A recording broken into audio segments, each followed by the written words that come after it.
Hello, everyone. Welcome to the AMC D&D show. Uh, I'm your DM, Stefan Tomaszewski, and joining me today we have Lena, Sky, and Bethany. Say hi, everyone. Hi. Hey. No Tom this week. He's going home for some family matters. We wish him all the best. Is there anything to go over before we begin? Apparently, last session my voice could not be heard, so on the stream. So, yeah, Like, not at all? not at all. Apparently, my voice was not heard. That's so weird. Yeah, On the Huh. YouTube, yeah. Huh. Gonna have to so check the recording on that one. yeah, like I'm looking at the I'm looking at the stream right now.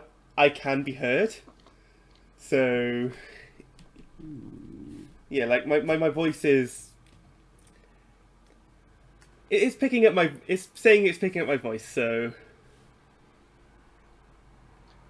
Well, as long as it can this time. Mhm. Hopefully, it's not too much of a detriment to the VOD. I'm sure there's ways around it. I'll do some digging. Yeah, I guess then. Is everyone ready to start? Yeah. Sure. Okay, so. Previously, the party have made their way to Uthadurn, the underground city where elves and dwarves live in harmony. Travelling across the Crystal Sands tundra, a large expanse of snow and sparse fauna, the party was ambushed by some bandits using a clever ruse. After a couple seconds of fighting, both the bandit captain and Leroy, the human barbarian, called for ceasefire. The bandits had then realized what the party were transporting in their caravans of fish from the fishing outpost of Palebank, and they decided to deliberate amongst themselves what to do. River, the Tabaxi cleric, then tried to scorch them alive with her burning hands, which didn't end well for her, as not only did the bandits all survive, but they, along with Captain, the Drow sorcerer, fired a barrage of attacks against the cleric. The mutual agreement of gold and a promise of never seeing each other again, the party and the bandits parted ways, while Leroy buried River in the snow, and all went on their way. Arriving in the city, the party took it amongst themselves to have a drink, get a lot of pastries, and are now awakening in their rooms, well rested, ready to greet the day and their new mission. So, as you guys awaken in the waiting shovel, this sort of small tavern where travelers come to stay. I believe, Celeste, you had a room all to yourself? Yep. Oh, you and your pastries. My pastries and I. What about your dragon egg? Oh, yeah. Did I bring it? Could I have brought it with me? We'll say for the sake of convenience, yes, you could have. Okay. I made like a little baby carrier for it.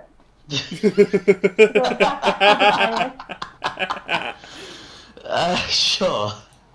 Yeah. You got an empty sack and sewed some straps to it. Fantastic.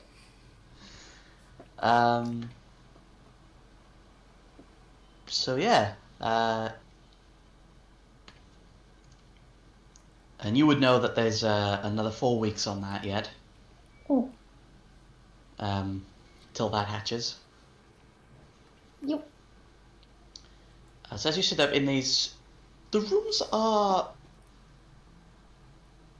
They're decorated like guest rooms. There's this pleasantly simple furniture. The bedspread is of simple wavy patterns. The walls have a couple of generic paintings of caves and mountainscapes on them.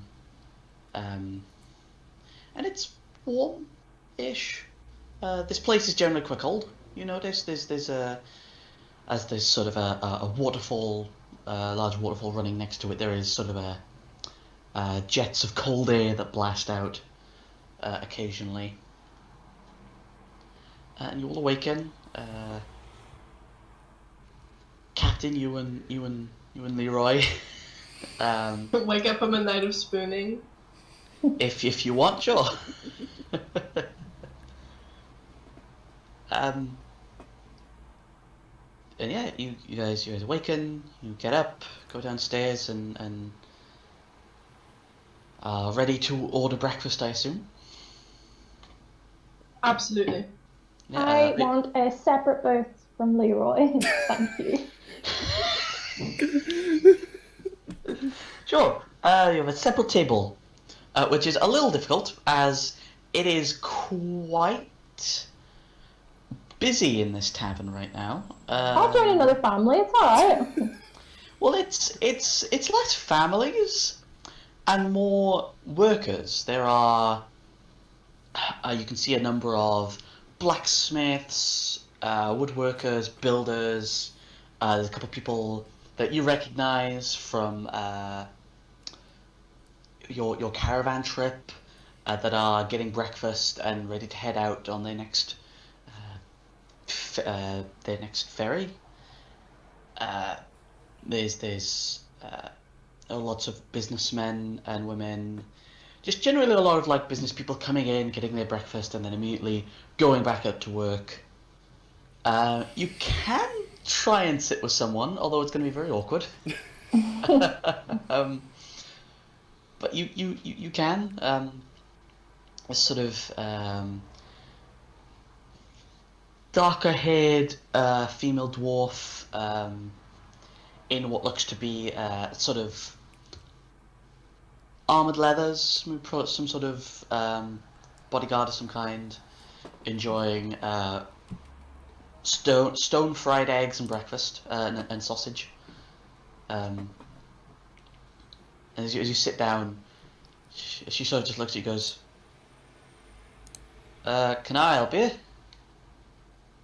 I'm just here to eat away my problems. It's okay. Carry on with your life. All right.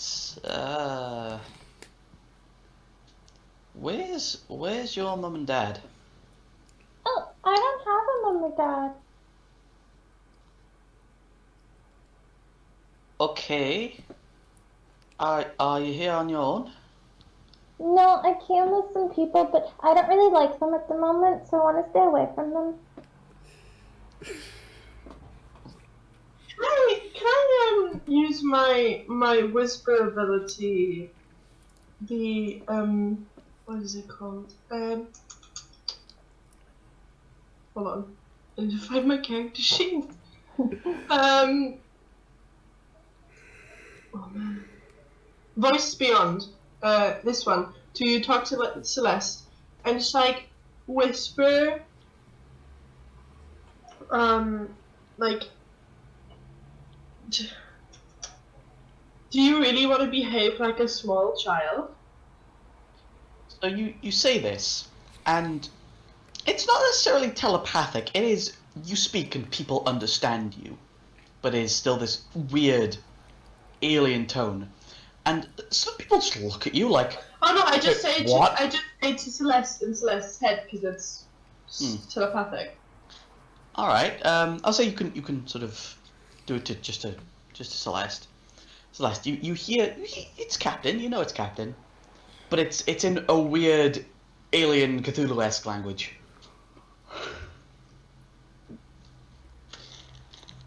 Do I know what she said to me? Oh yeah. Somehow. I'm gonna be like thinking this. I'm like, are you in my head? No, but do you really want to behave like a child? Because if you want to behave like a child, we're going to treat you like a child. That means you don't get to take care of an egg. You don't get to have any money. And you're not allowed to make decisions. So you can decide that now. You either behave like an adult and we treat you like one, or you behave like a child and we'll treat you like one. First of all, I am a child. Second of all, you can't take away my egg privileges or my money. I earned this. Yes, I can. No, you can't.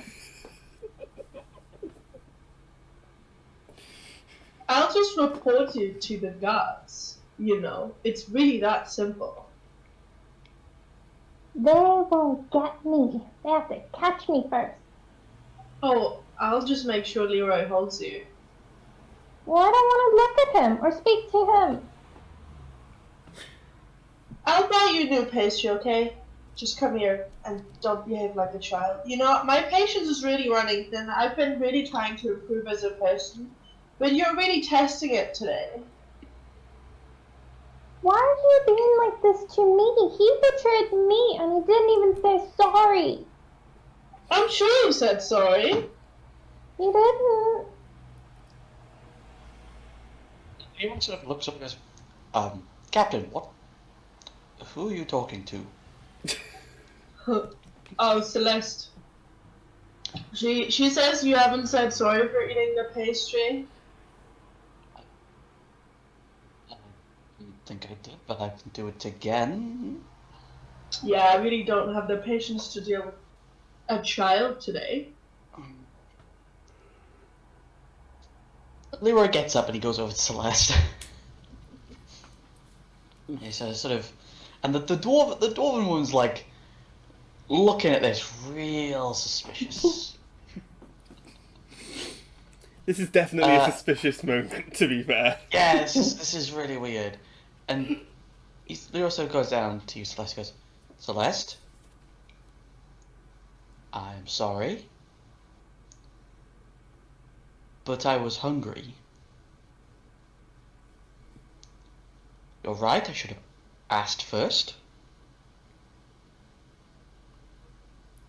But how many of those pastries have gone off by now?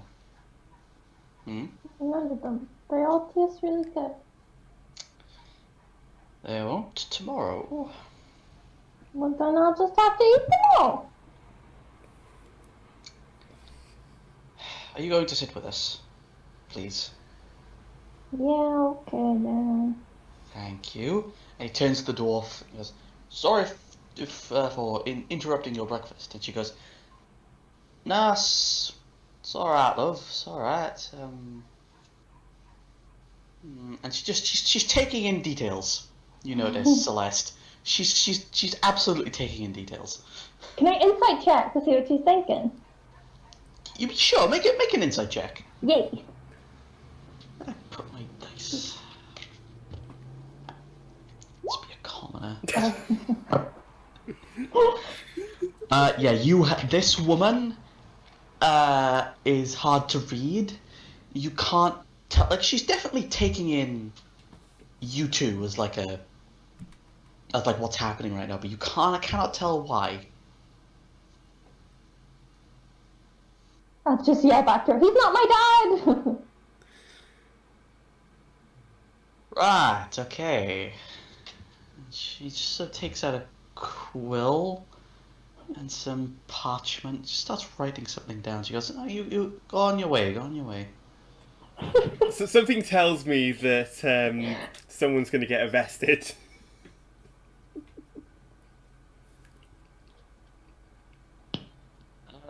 So, you all sit down at the table again. What's everyone having for breakfast?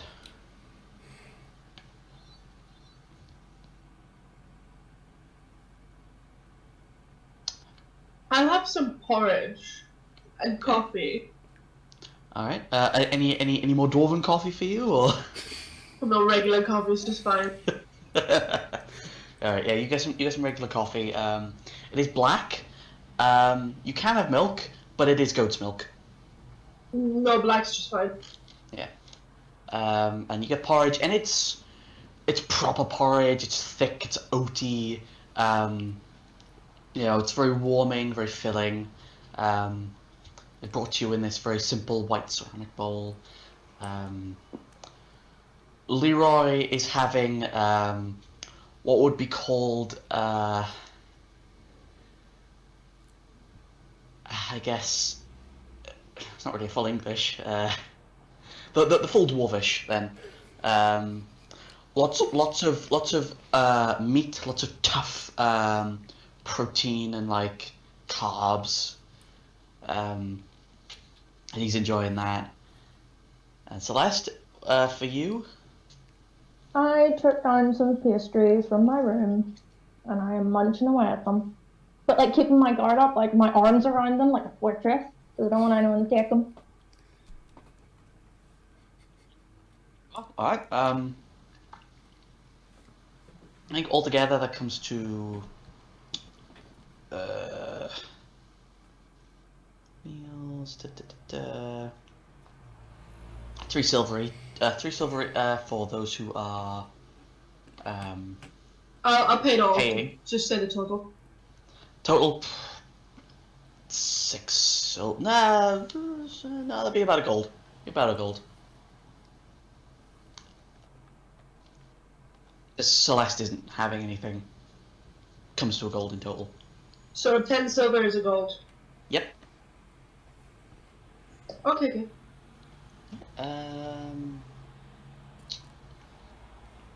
So as you guys are sitting down enjoying your breakfast, Celeste, the pastries are a bit Don't say it. hard. Don't say it.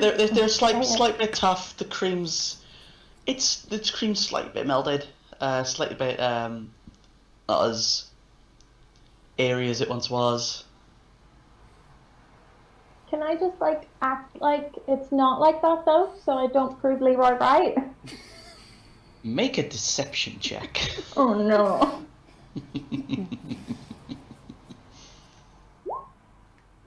Okay. Well, you're more deceptive than you were insightful. True. And wisdom's my best, so who knows? So the dice go. Leroy's not able to tell. I mean, Captain, if you want to make an insight check, you can. Or you don't have to. Oh no, the captain does not care. The captain will just watch her eat them all, and then get a tummy ache. I'm not gonna get a tummy ache, am I? Not yet, but you'll probably keep eating them for the next couple of days. I've only had 10. That's not enough to have a tummy ache. So you eat 10 pastries, I'm pretty sure you get a tummy ache. Yeah, part of me is thinking that's enough. Yeah, I'd put my money on that. Well Oh then. yeah? How much?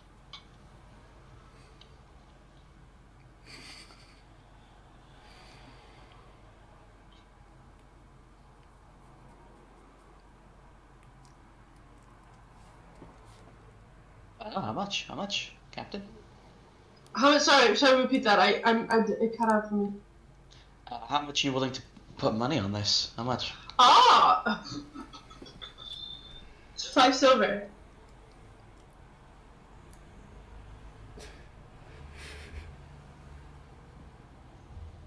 Oh, raise to 10. 15. Is this an auction now? 20. How much? 20.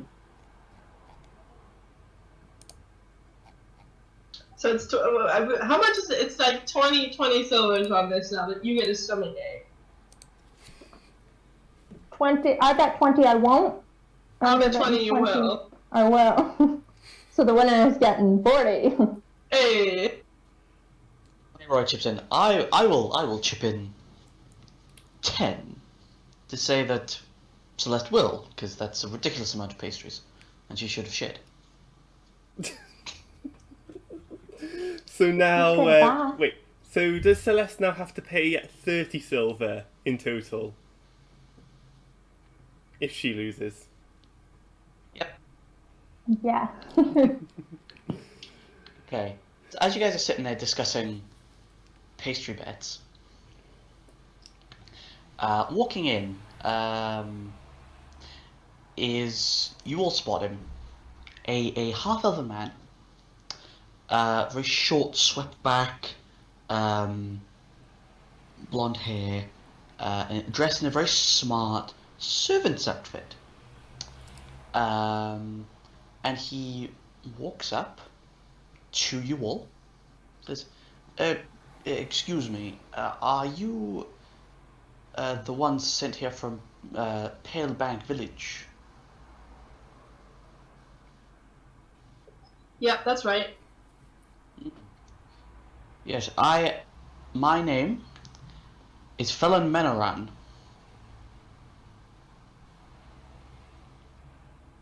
and I am here to collect you for Master Karkbast.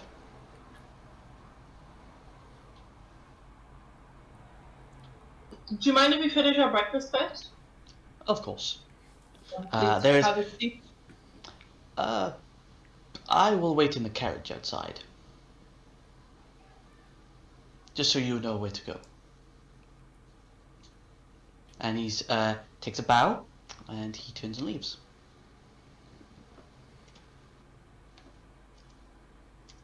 Well, let's finish our breakfast then. I wonder what this is going to be. You know that this is the guy who's representing. Karkbast is the house that's hiring you. Oh yeah. Yeah.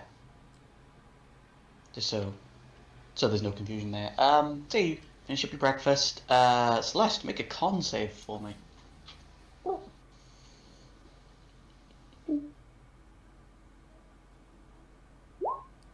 Oh.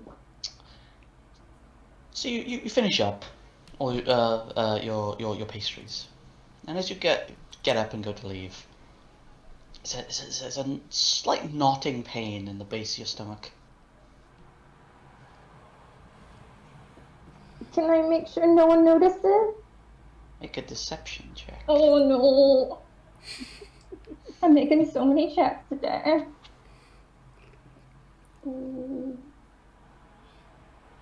Oh.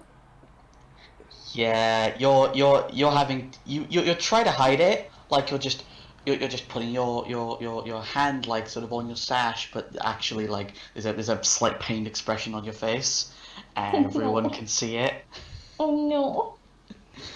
Oops. And Leroy turns to Captain and goes, "I think we just made 30 silver. It looks like it. We'll collect later." I want to hear it.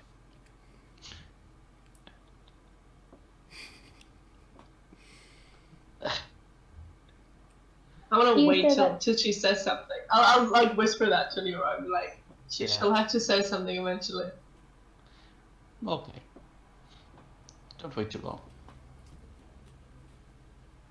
And as you all leave, you see a waiting outside is a carriage made of like crafted iron, bearing the iconography of a wheel of weapons encircling a shield.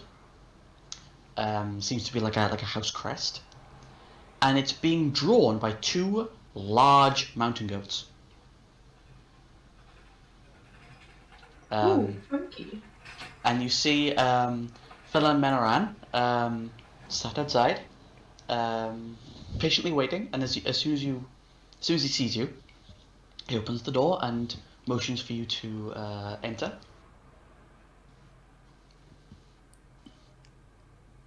I guess we enter. Okay. He holds out a hand for Captain and Celeste to help you get in. Doesn't for Leroy. Oh, how rude. But yeah, you all enter, and it's very plush. It's a very nice carriage,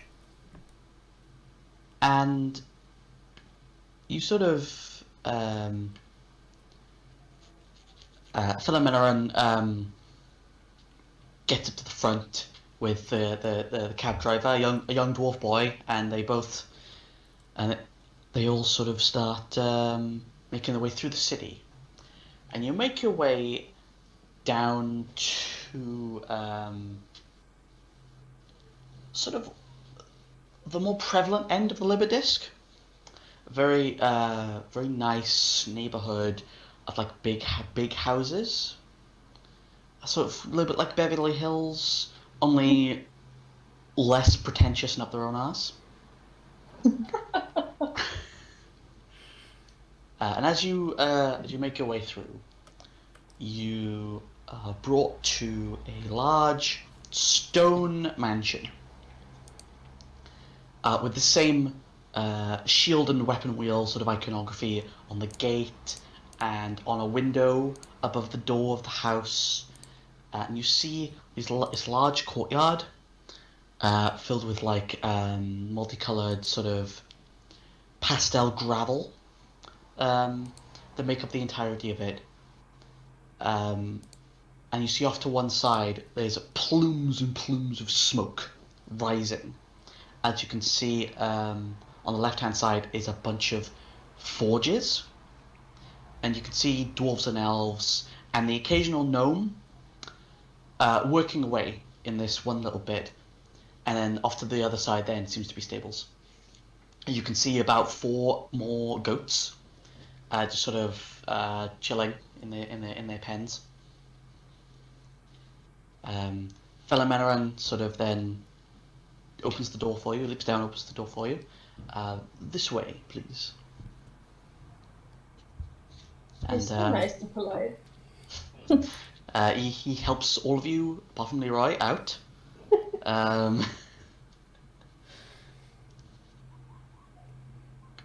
And leads you to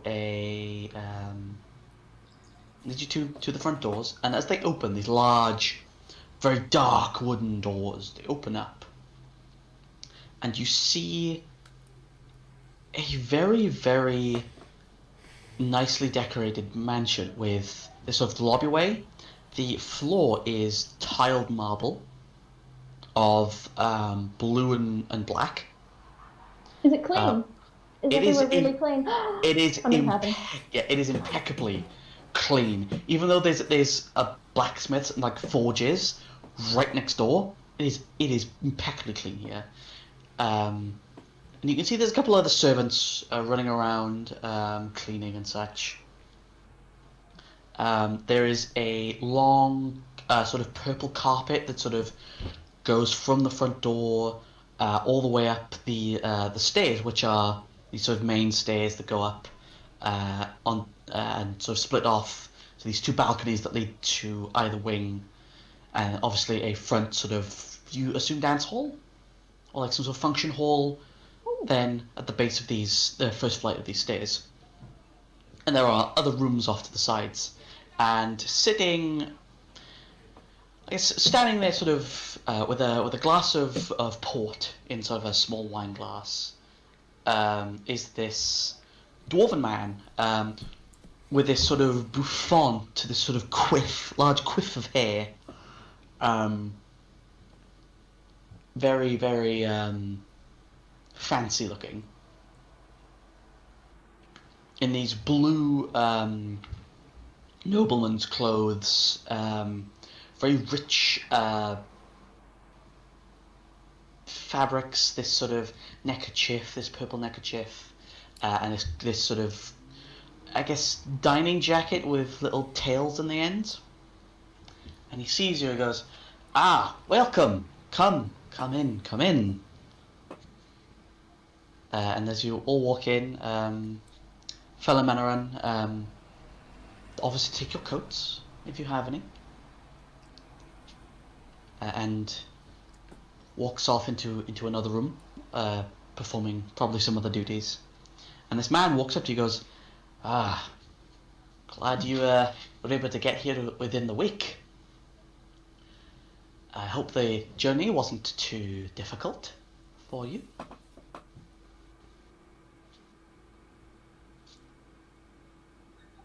No, it was just fine. We had a little incident, but nothing important.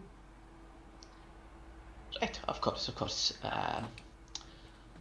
My name is Alton Karkbast. I am one of the proprietors of the Karkbast Archaeology Society. And obviously, what you heard in my summons, I have a particular interest in your skills, and I feel like you could help me with something.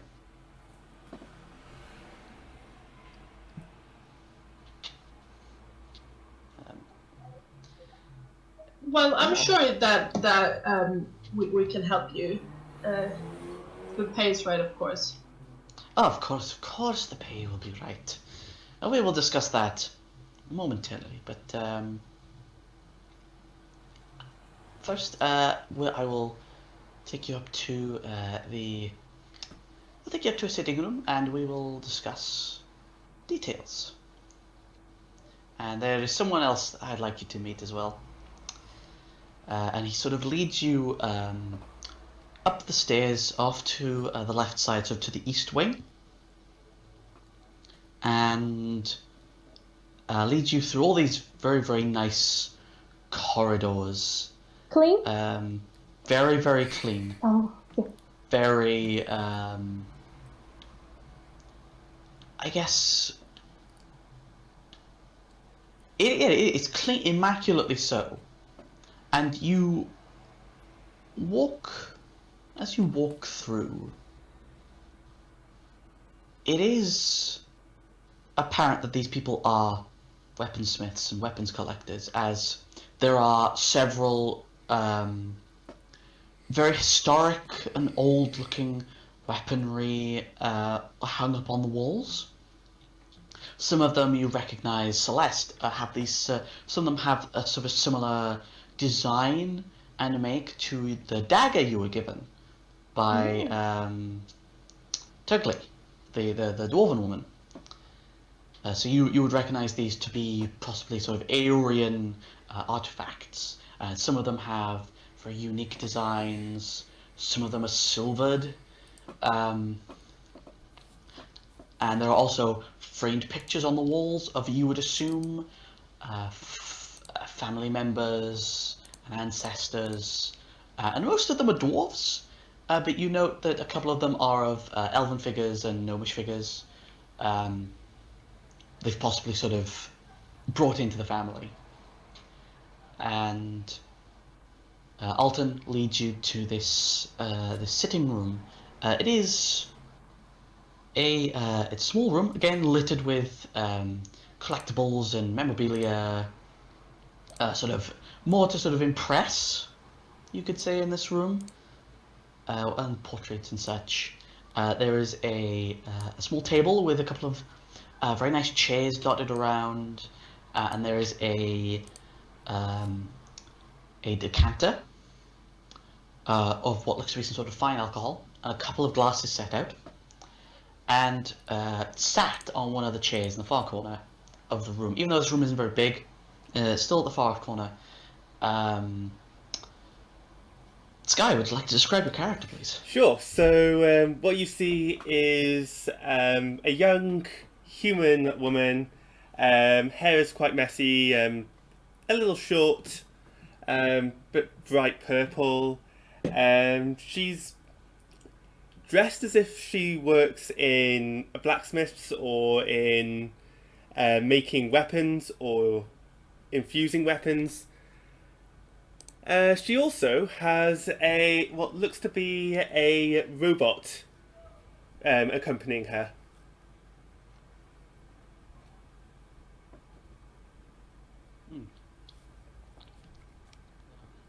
What does this robot look like? Well, going by the picture you've supplied, it's I guess we'll go with looking like a wolf, I guess. So sort of this metallic-looking wolf. You can see where there would be bristles of fur, like jutting out sort of segmented plates of metal, and the eyes have a sort of a slightly magical glow to them. This woman sort of sits far off the corner with a glass in hand, and Alton walks in and goes, I would like you to meet Elizabeth, was it? Yes, Elizabeth Kirigaya. And Hmm. I take it that these are the recruits from Palebank West that you were talking about. Yes, yes. So I suppose I should probably explain to the rest of you. You see, I had put out a notice for this particular job, and Miss Kirigaya here politely accepted the charge, but when I heard about your exploits up north, I called for the missive to be retracted and for you to be hired instead. However, Miss Kirigaya here was already en route, and I felt rude turning her away. So you will be possibly working together on this job, if you so wish. But please come sit. Glass of port, anyone? Leroy sort of raises his hand, like, yes, I will take one, please. I'll take one too, sure. I'll take one too. Very well. Notice he doesn't really care how old Celeste is. He's gonna give her a glass of port. I'll take a refill if it's okay. Oh, very well. There's enough to go around, and he fills everyone's glasses, gets himself his own as well, and he pulls out a map, and get you guys up the map, and you recognize it as a map of the Grey Wildlands.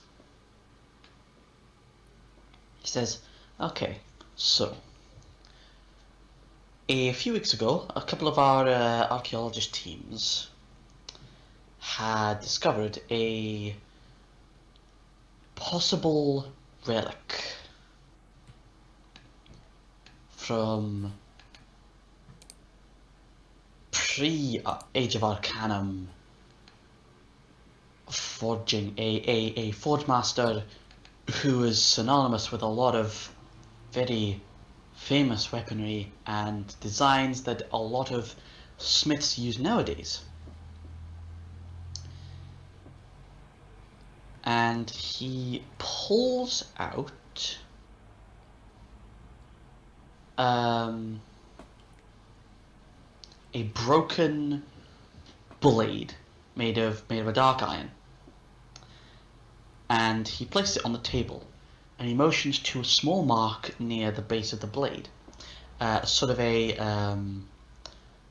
circle with a line and two dots on the outside of the circle.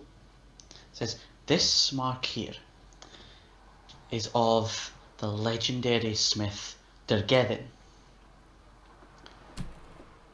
and it was located somewhere near here, near what's known as the Stone Tooth.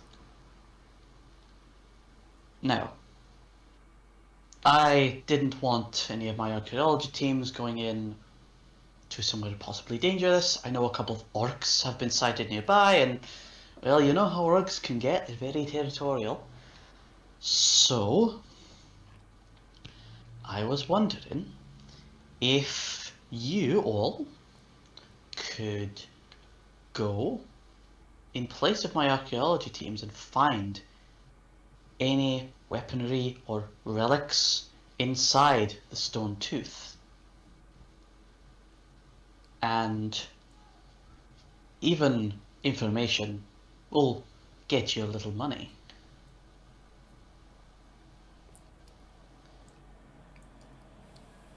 Well, it certainly sounds dangerous, but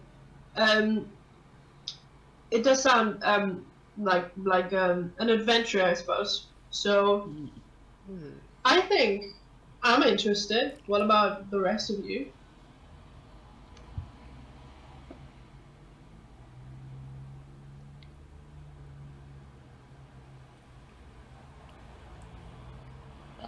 I will chime in and say, well, Uh, this sounds like a fine expedition, and a chance to really get to know each other.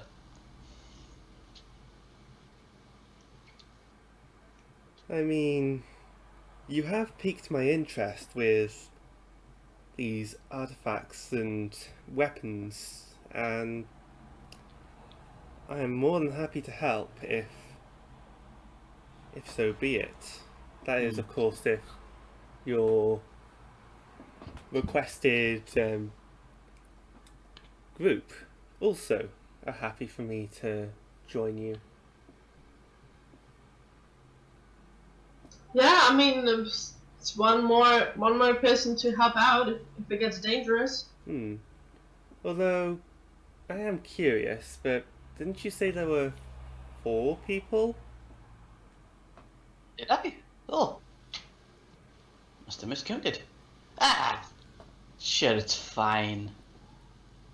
You know, there's 4 of you now, Hmm. so nothing lost, nothing gained. There we go.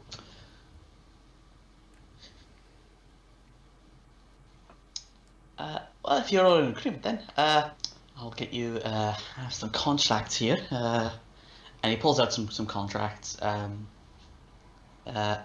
says the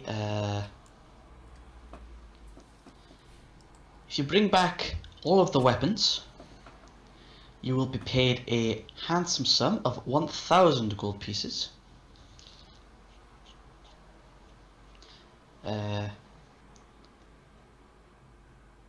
20 gold each for bringing back information about the complex, and an additional 100 gold if you provide detailed maps.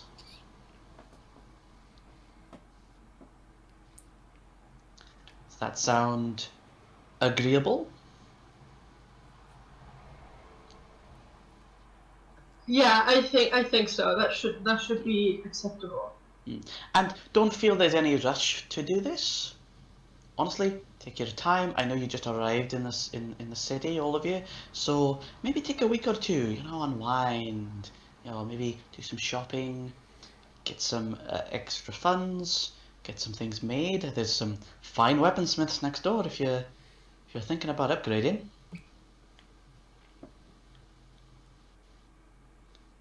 That's Uh, that's a good idea. yes. So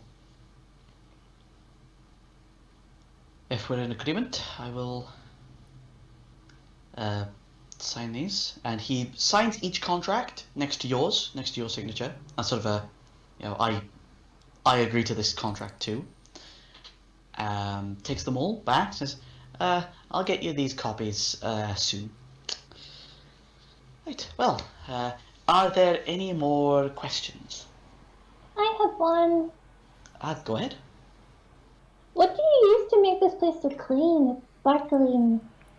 I believe there's a couple of the of the servants and the maids that use a spell. Oh, what is it called? It's pressed something. They use that, and it gets rid of a lot of the dirt and makes things smell nice as well. Apart from that, alchemical solvents and cleaners. Typically, there's a lot of alchemists Any in the in city. particular? Uh, Not off the top of my head, I don't do the shopping. You see, so I wouldn't know.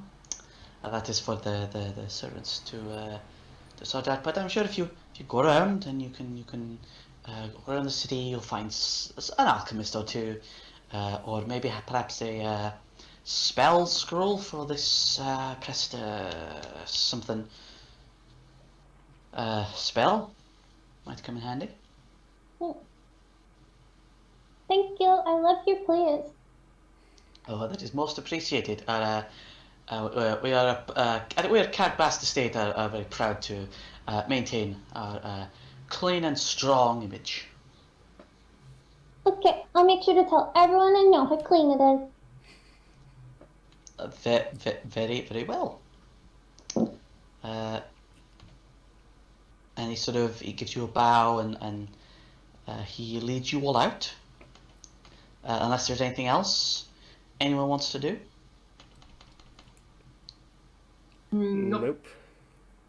Okay. So as you all are led outside of the mansion, you are given the opportunity to have a carriage ride back to the tavern or anywhere else in the city you'd like to go. And at this point, if there's any roleplay you want to do, you carry on. But at this point, you have 1 to 3 weeks downtime, however long you want.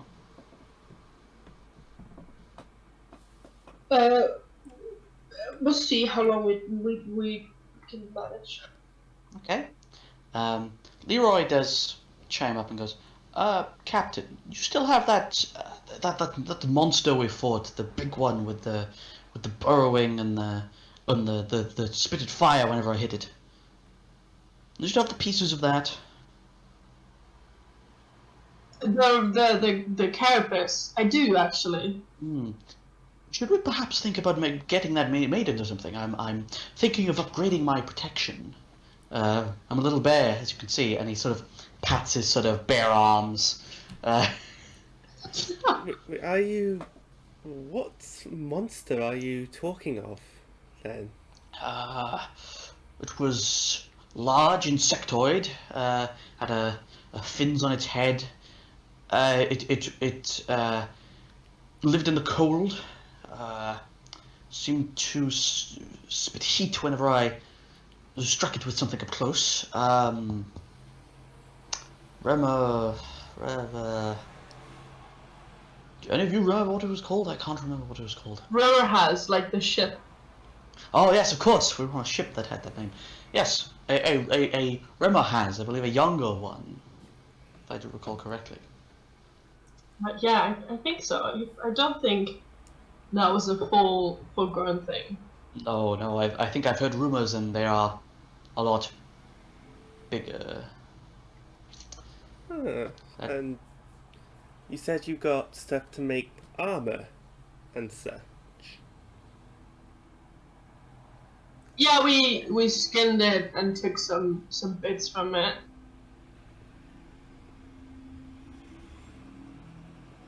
I'm no blacksmith. I'm more into infusing these things with magic. But if you want, I could help and try and make some armor, maybe, for you guys.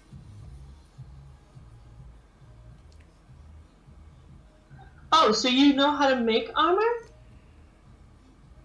A little, yes. I grew up in a gnomish village.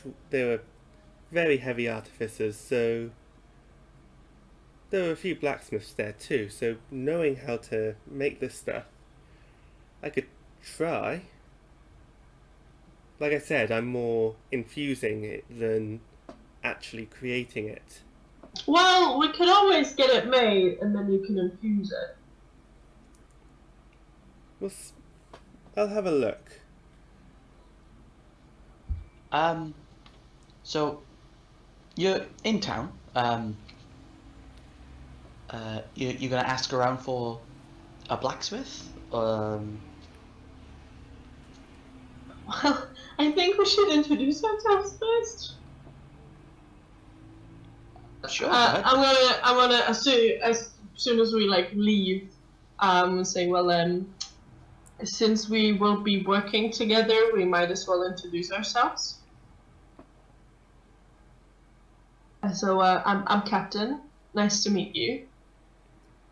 Nice to meet you too. Captain anything or just Captain? No, just Captain. Just Captain. Fair enough. And your companions? goes, Leroy Jenin, and he sticks out a hand. Nice to meet you too, Leroy. And Elizabeth will shake hands. Yeah, it's a very firm handshake.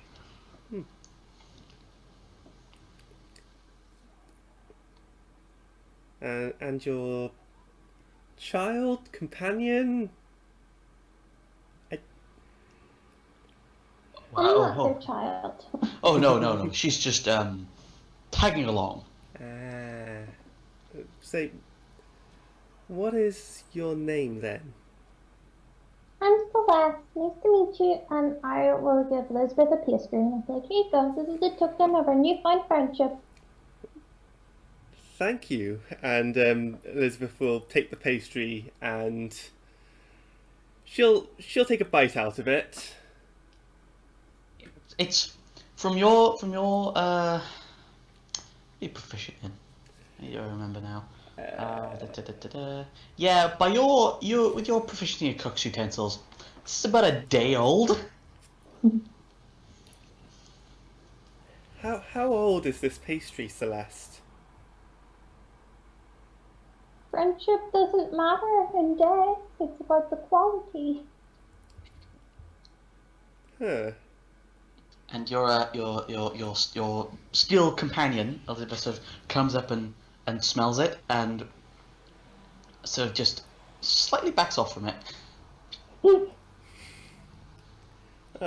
Don't worry about Yui. They're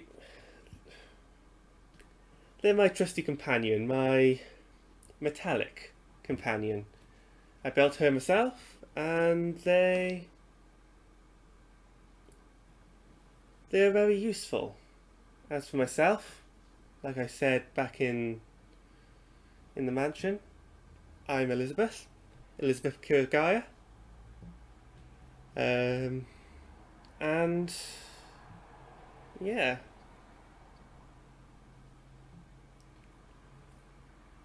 Well, it's nice to meet you, and I'm sure we'll have a great adventure.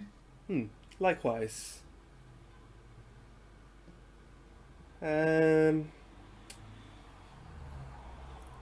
So I guess we're looking for a blacksmith first then. Yeah, I believe that's a good idea. I mean, I could do with a bit of cash, so I'll probably volunteer to help them out, but yeah. So if you're looking for a blacksmith, I would like everyone to make a group investigation check. I'll get Leroy's character sheet up because I forgot to do that. Does the Steel Defender also make an investigation check? This is more asking around and like trying to get people to. It's more just asking around for information.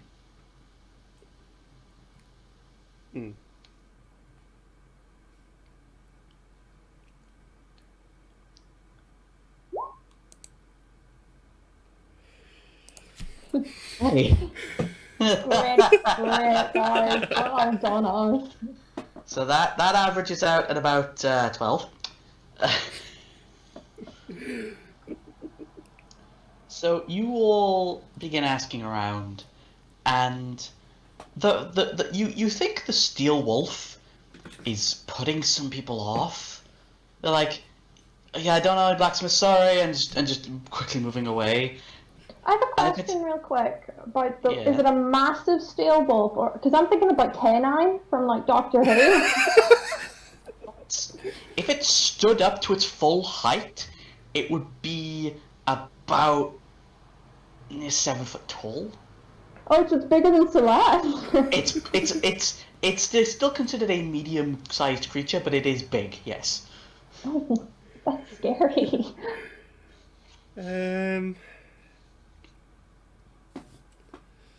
mean, Yeah, and if it's not the wolf putting people off, it's its captain's sort of very terse nature, like, we need to find a blacksmith. Come on, you, we need a blacksmith. Excuse me. And yeah, and if it's not that, it's Leroy coming across a bit too friendly. I mean, So you guys are a little bit out of luck, but Celeste is good with people, mostly.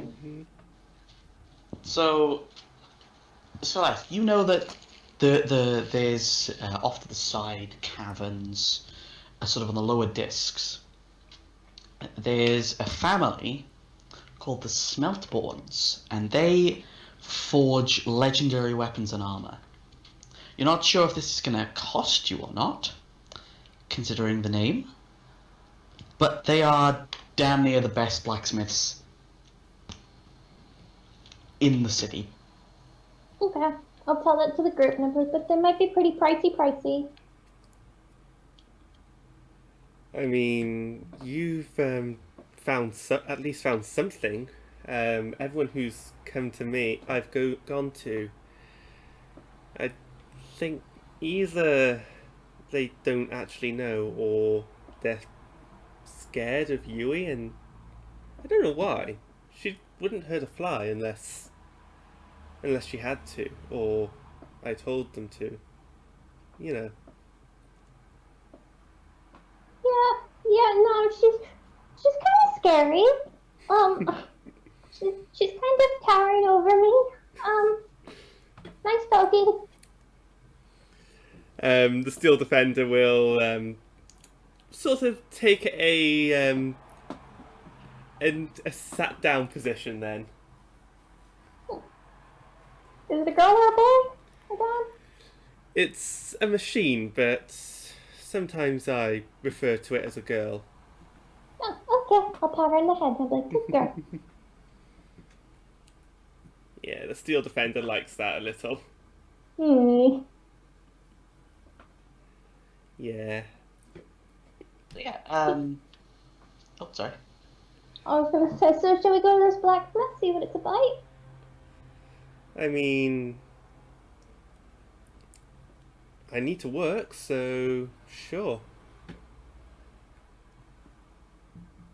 If you guys are okay with it.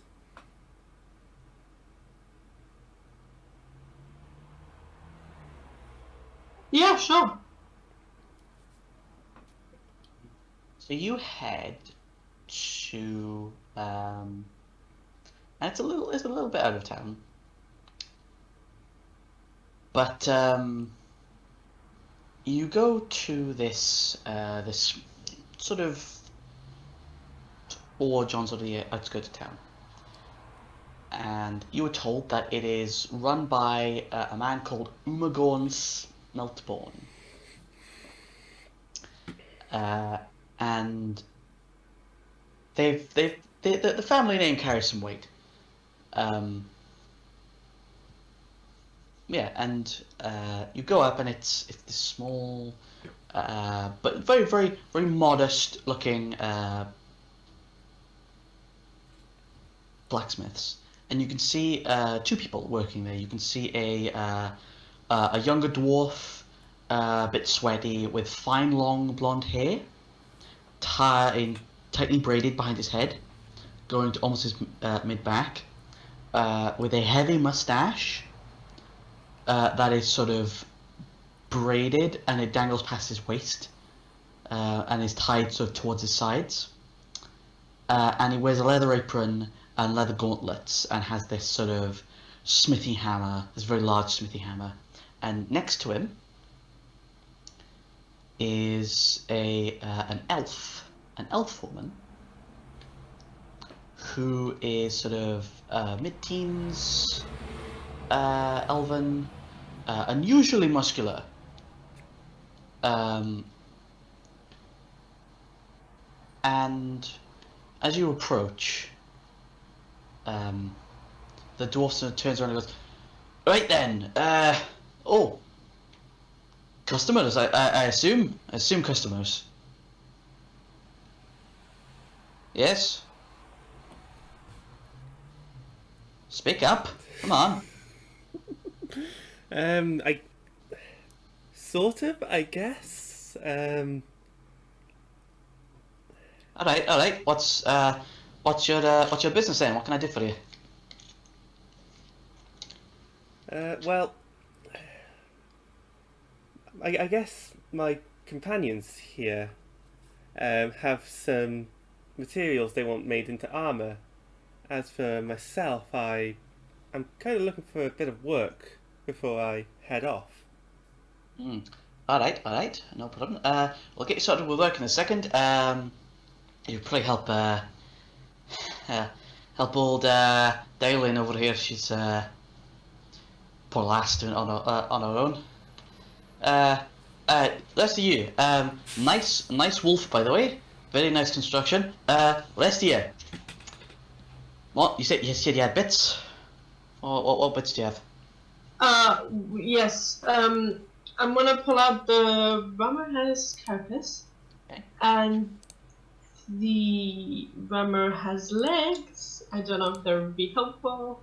The legs you cooked into food.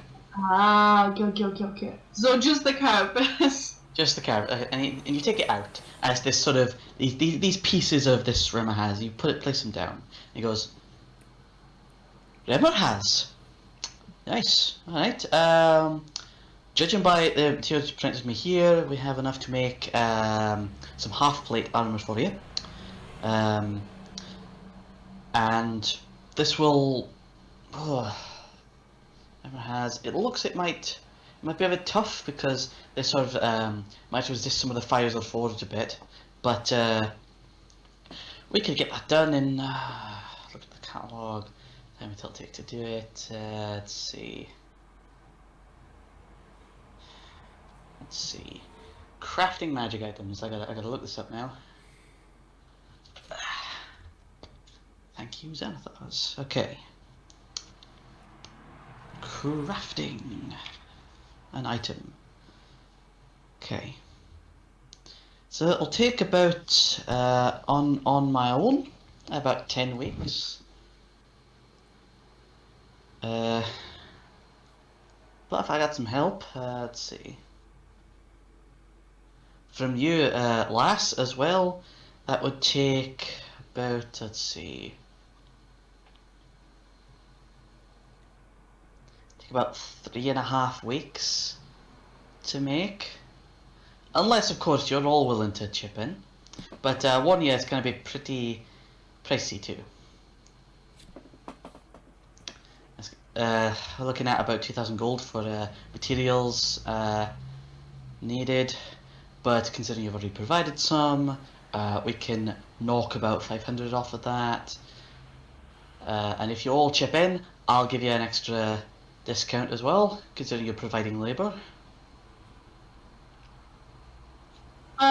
Yeah, how much would that discount be? Oh, looking at that, I want you all, everyone make charisma checks for me. I'm Just, sorry, uh, have just- we just just do- been dragged into work? What? Sorry, what? I didn't sign up for this. What do you mean? I mean, you can work, you can always say no, but just everyone make just charisma checks, and everyone's gonna make one too. My charisma's terrible for this event. Oh my god. Okay, so everyone, so he looks at Celeste, and he looks at Captain, and he looks at Leroy and Elizabeth, and it's like,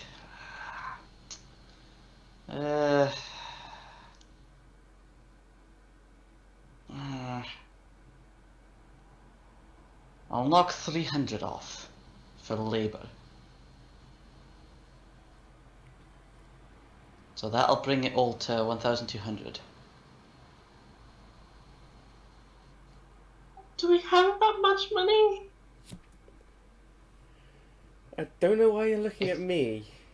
If I'm reading this right, let me just. No, I'm actually like asking everyone because I don't have anything close to it. No, I spent like most of mine on pastries, so no.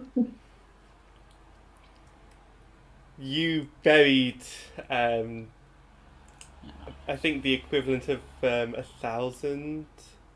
No, not 1,000. You buried the equivalent of 500 gold when River died, and Elizabeth is strapped for cash. Like she said, she's looking for work whilst we're here.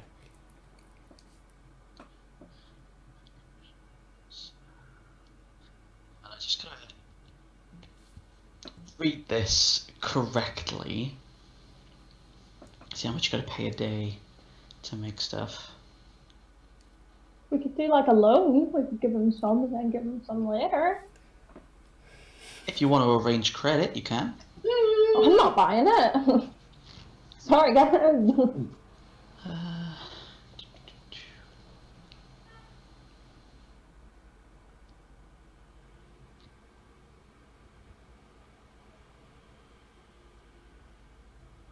I'm pretty sure it was something.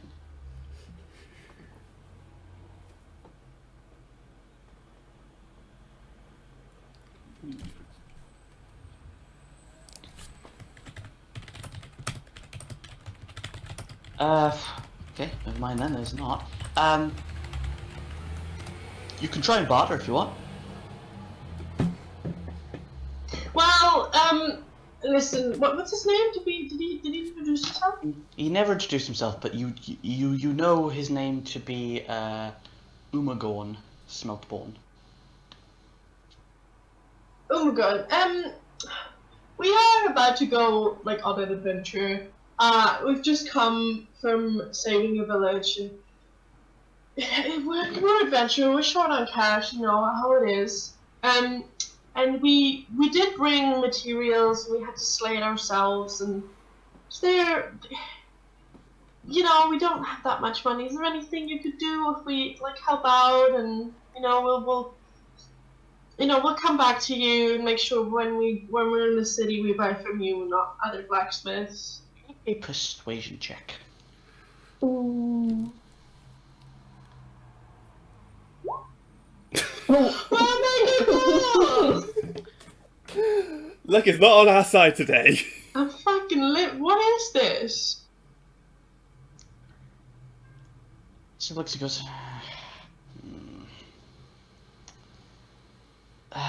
You see, I don't know.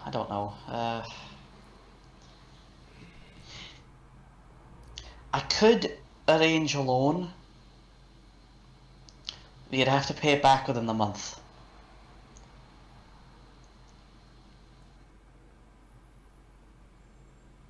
I can arrange a loan of half the cost. Well, we'll be out adventuring, so I don't think that's actually going to happen.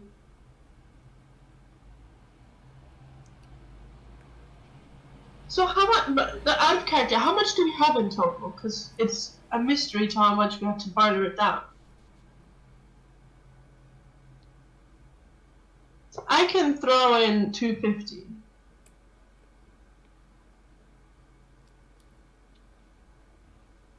Leroy's got 200 on him. He can loan you some of that. We only have 450 gold. And it's 1,500. He's offering you to pay half later. Well, we can't really do that because we are out adventuring, so we won't make it in a month. Because we have 3 weeks of downtime. Well, that is... No, it's how much downtime you want is up to you. You can work to get that money back. But this is his thing. This is his offer. If you want to try and arrange like a counter offer and say 2 months, or you know, try and negotiate, you can.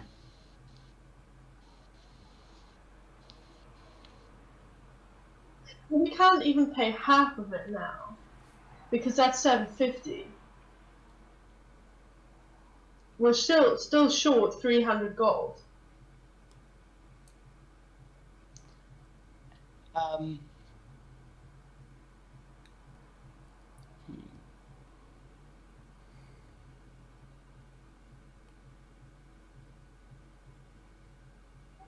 Are you guys? Assuming you guys are like huddled and discussing this. Yeah, probably. Yeah. Make another persuasion check.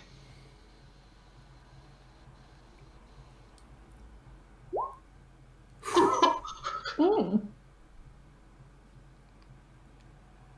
Finally. He looks at you. He goes, all right, all right, all right, all right. 500, but you all have to work on it with me. Why am I getting dragged into this? You want the discount or not? Or you lass, you can bring us. Well, haven't had a good ale in a couple of weeks. I'm a child. They're not going to sell me alcohol. No, if So you're not there, we'll give you a letter so you can present that. yeah. If you're on errands for me, they'll let you. Wow, we've only just met and you're very trusting. Hey, I've had a band of adventurers come in before, very much like you. So, to say I'm feeling friendly. Well, if you guys are up for it, then I'm more than happy to help make this armor. Yeah, same. Okay. Right then. Let's get preparing, shall we? So, let's see. Its cost would be that. I gotta fix it now in a sec. So cost would be that, and there's 4, 6. Okay, so it's going to take, I'm gonna say, a week and a bit of work. Say a week and 3 days of work, and I'm going to treat this as a skill challenge. Ooh. So, at the end of this, you will have half plate armor. Depending on failures and successes in the challenges, will either grant it some unique benefits or some unique flaws. Ooh. Oh no. So, and you'll all get the chance to have a go. The blacksmiths will, if you don't want to do something, if there's something you don't feel anyone to be good at, one of the blacksmiths can chime in and do that job. But it's going to consist of a couple things. First, you need to prepare and cut the carapace into pieces to be used on the armor. You then need to make the sort of shape the pieces. Make the under armor, so the leather sort of backing to go under the plates. And then you need to fit it all together. So that's 4 things in total. Mm-hmm. And you're all only one character can do one thing. Oh, and Celeste can go and get the alcohol if she wants to. So that's 5 things. Aaron Child. So starting with the cutting of the pieces, who would like to go first? Well, can I ask, because my strength is -1, so which one would be like, would cutting the pieces be the one that requires least strength? Would be, you could use either strength, wisdom, or intelligence. This is sort of cutting the pieces for the right shape. So you could either try and use your perception to sort of, draw the lines in and get them cut right, or it would be intelligence to figure out angles and such, or pure strength to just cut that down. Yeah, cut it down where we're told to cut it. Yeah, essentially. So, who wants to go first?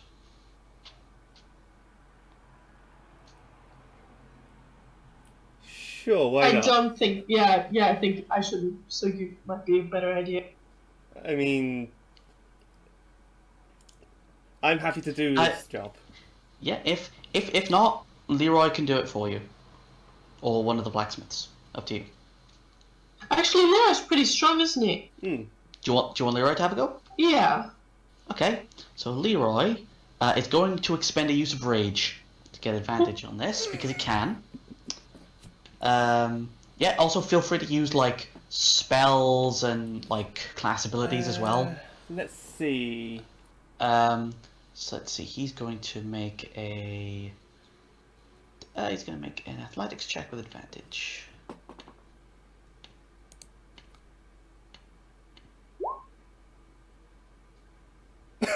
Oops. Okay. Right? So, hang on a minute. No, he doesn't. Okay. I was going to say, I think he had inspiration, but he used it. Okay. So Leroy has cut the pieces. Unfortunately, they're not cut very well. So protection's probably not going to be as good as it was. Alright, so next is the shaping. Who would like to have a go at shaping? Shaping as in like to adjust it to the character and like the shape. Yeah, it's to shape the pieces to be, yeah. And that would be either a strength check or a constitution check. If anyone has proficiency in Smith's tools, they can use that proficiency. I have proficiency in Smith's tools. Okay, so pick either constitution or strength and make a Smith's tools check. Smith's tools check with strength. Oh, Oh god. I'm this is the sorry. worst piece of armor ever I'm made. sorry. Okay. So the pieces are. You go to do it, and you strike the piece of this. You're not used to working with animal bits. You're used to working with metal, and you accidentally break off a piece. Sorry. And Umogon sort of runs over, and goes, I'll do it, and just sort of pushes you off. So he'll take that one for you. I'm not gonna be that mean. Sorry about this. It's fine. And he will do that for you. Okay. Next then would be making the under armor, where the piece is going to go on. This is going to be sort of shaping I believe it's leather, to sort of form the underbit. So I will say this is going to be a dexterity. Yeah, this is going to be either dexterity or constitution check. If anyone has proficiency in leatherworkers tools, they can use that.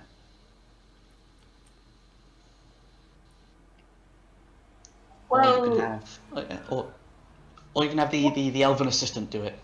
other things are there left? There's just fitting it and getting the alcohol. That's it. What would you use for fitting it, skill wise? Fitting it would be probably wisdom or intelligence. I'll take this one then, because the Okay. rest is trash for me. Okay, make a dexterity check. Constitution for that one. Or constitution, up to you. Yeah.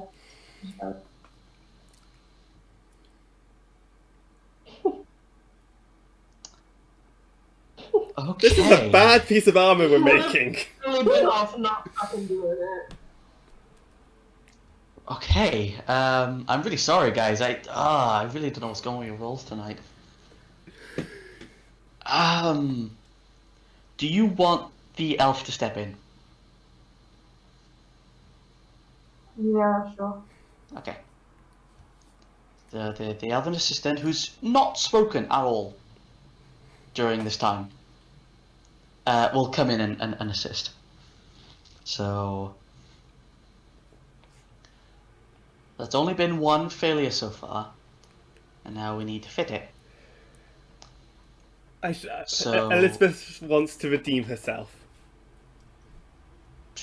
sure. All right. So intelligence or wisdom check, and you're proficient because you're proficient in Smith's tools. Yep. You can use your proficiency as well for that. Okay, so Smith's tools, and it is an intelligence check. There we go.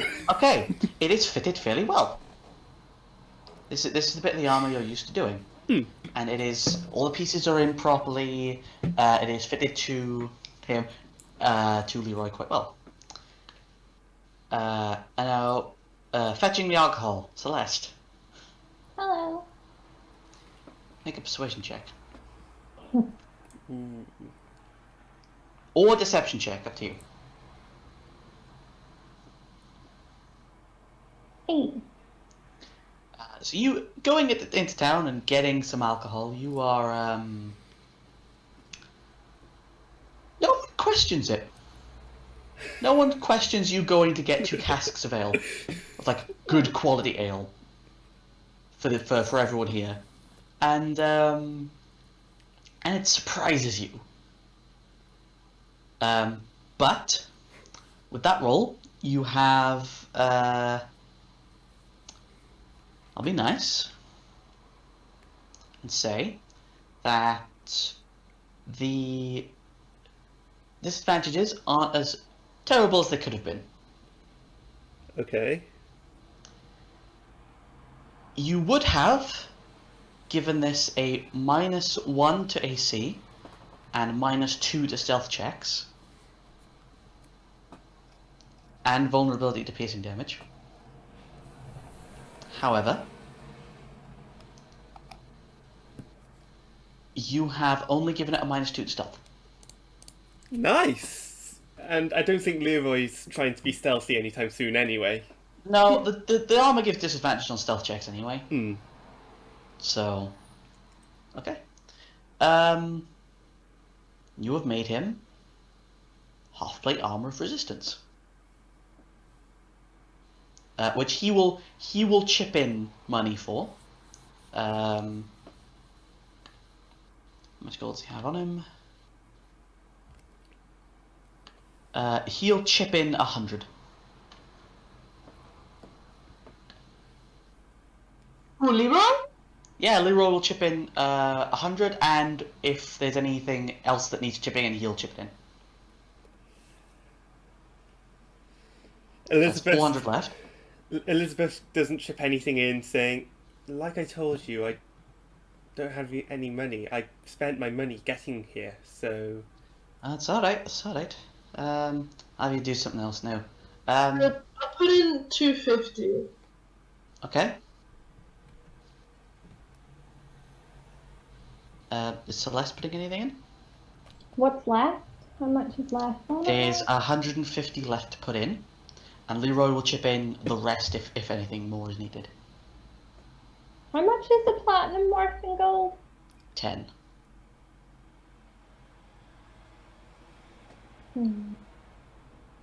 I'll throw in. I don't have much gold, guys. I'll throw in. It is no problem. I will chip in, and he'll chip in another 100. Are you sure, Leroy? 'Cause that's a lot of money. Oh, it is fine. This is for myself after all. I should pay for it. Well, I wasn't gonna say it out loud. So you can chip in your 5 platinum if you want. No, he said he got it. That's okay. There's another 50 left to Oh, pay. damn.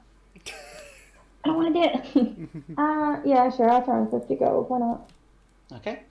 That's So probably if- the. Oh no, I owe him silver, don't I? From the bat this morning.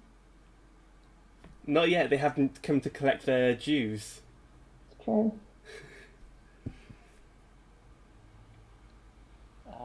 So yeah. And I will leave Leroy explain what the armor looks like. Right.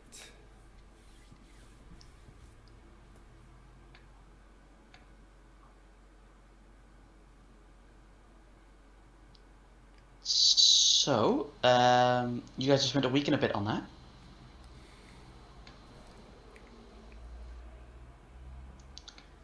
Is it? You have however much time you want to make some money or do whatever you want.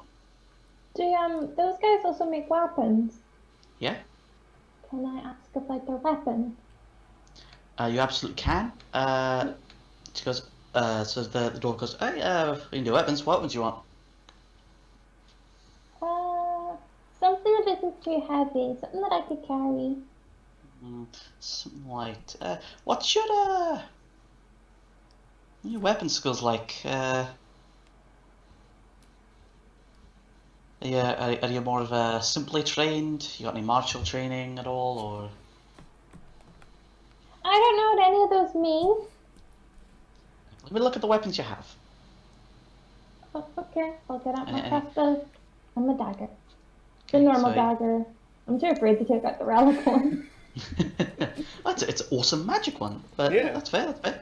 So he takes a look at it. All right. Looking at more of the simple weaponry then. Oh, we can get you a couple of simple weapons. Let me see. Where's my expanded weaponry? Yeah, we can get you the very simple weapons. We can get my my ledger out and see what we have in stock.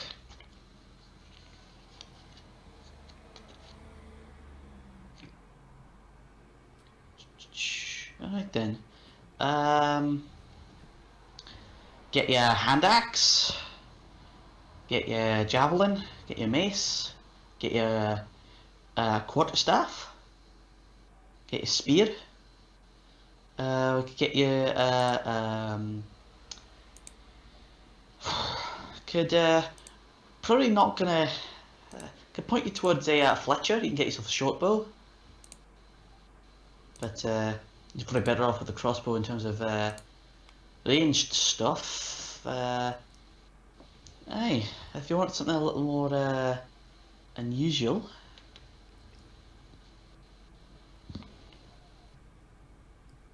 I can get you. So flips to another page in his ledger. Full document open. Sorry guys, I didn't realize there was going to be that much money. I'm really sorry. It's fine. Hopefully you'll make more. Hmm. Really hoping you've been promised 1,000 gold for collecting weapons and like 20 gold each for information. So you have the promise of money.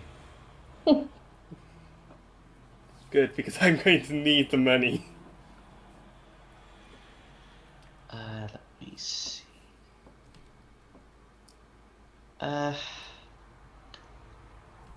If you're wanting to be a little more hands-on, I can smith you up real quick some brass knuckles.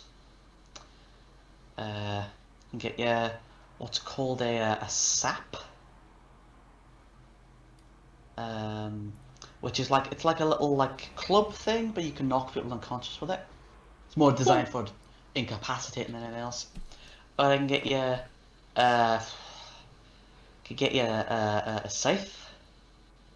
Although you're more looking well, it's up to you if you want a scythe or not, but it might be a bit I can make it small for you.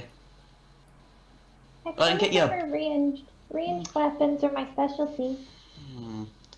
I could put you towards a put you towards a boomerang. You want a boomerang? Oh,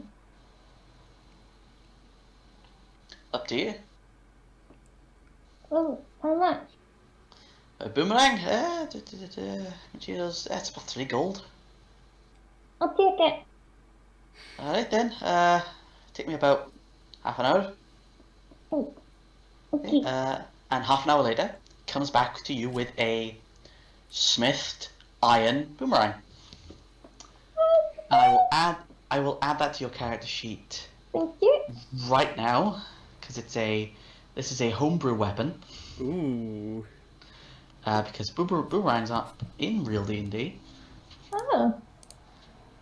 Uh,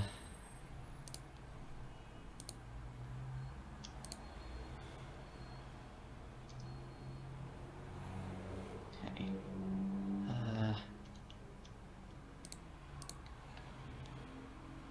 It weighs.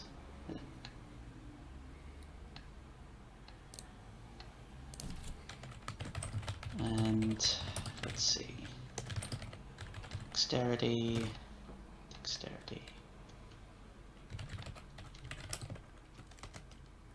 Bludgeoning.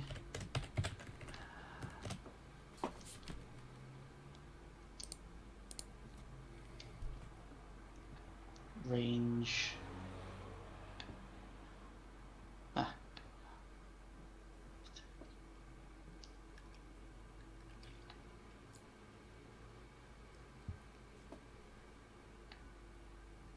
There you go. You now have a boomerang. Cool. That took me a while to look up, sorry. But yeah, is there anything else you guys would like to do, not just here, but sort of If you have over... something to there, I think. I had one of the octopus tentacle. I don't know what, like, if it can be made into like a grappling hook or like something. What can I get made out of this octopus tentacle? He looks at it and he goes, honestly, I could tie a grip to it and just make it a bit more ease of use as a whip, because it's got the reach for it, absolutely. I could put a hook on the end of it, and you could use it as a 10-foot long sort of grapple. I heard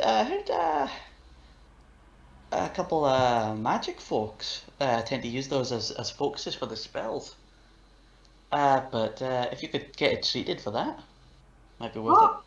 Oh yeah, actually that's a good idea. Hmm. But I mean, in direction of people like that.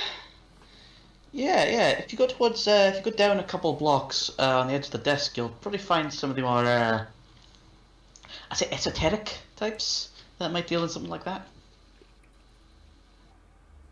Okay. Yeah, and because you've, it shouldn't cost that much either. I know you're hurting for gold at the moment. I can tell. 'Cause it could cost you like a gold or two for it, Oh, that'd be if actually. that. So yeah. But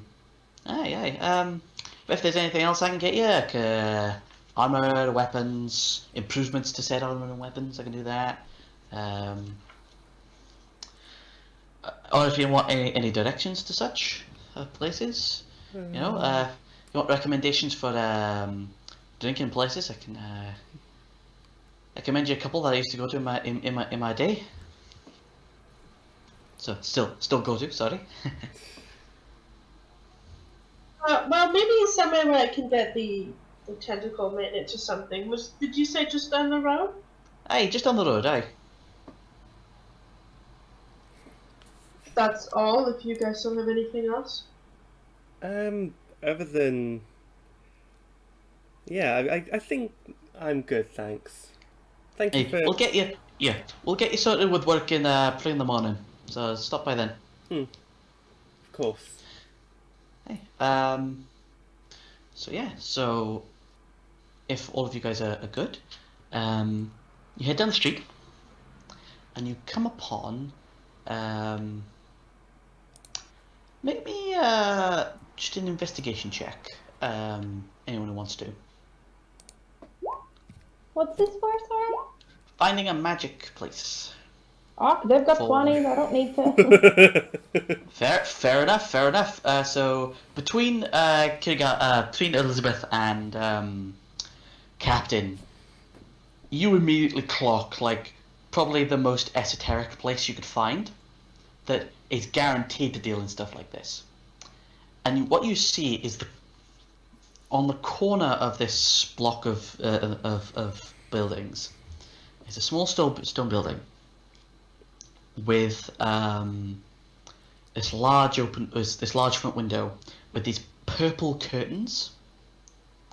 And sort of in the window is all sorts of really weird objects and like it's like when you go on holiday and you find that one really weird gift shop. Hell yeah. It's exactly like that. And you walk in and the smell of pungent, like fragrant incense punches you right in the face as you open the door. And the name of this place is Balpator's Exotics.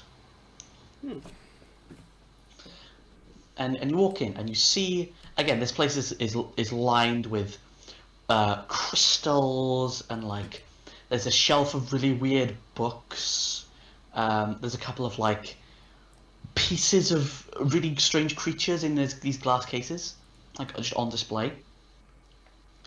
And at the front is this elven man with like this thin chin strap beard, short, flat hair, in these purple robes, and he's got his eyes closed. He turns in your direction. He says, greetings. Are you here for my wares?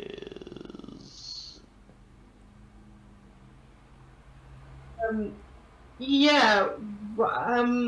I would like to have something made into an arcane focus. Of course, please present. I was gonna slap the tentacle on the desk. So you slap it on the desk, and he sort of goes, this can be done for 2 gold pieces. Slap those on the desk too. I'll put these just like gently in the desk. So you put this on the desk, and he lifts his hand, and a spectral, ghostly, purple, like tentacle hand almost picks them up and places them sort of behind the counter. He goes, this will be 10 minutes. Feel free to browse while I am gone. And he picks up the tentacle, turns and goes to the back of the shop through these like beaded curtains. If it's okay with you guys, I'm gonna wait outside.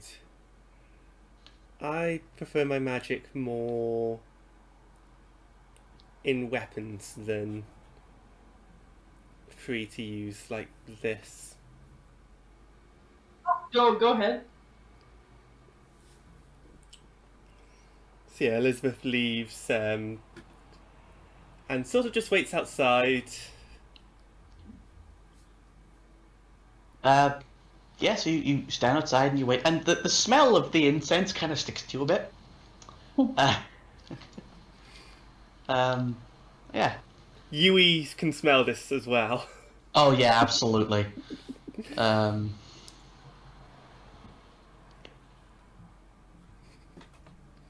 I have browse in the shop and see what's there and if there's anything interesting? Yeah, sure. So Can I do the same? you absolutely can. I'm just gonna get up the person's list of things they have available. I need magic.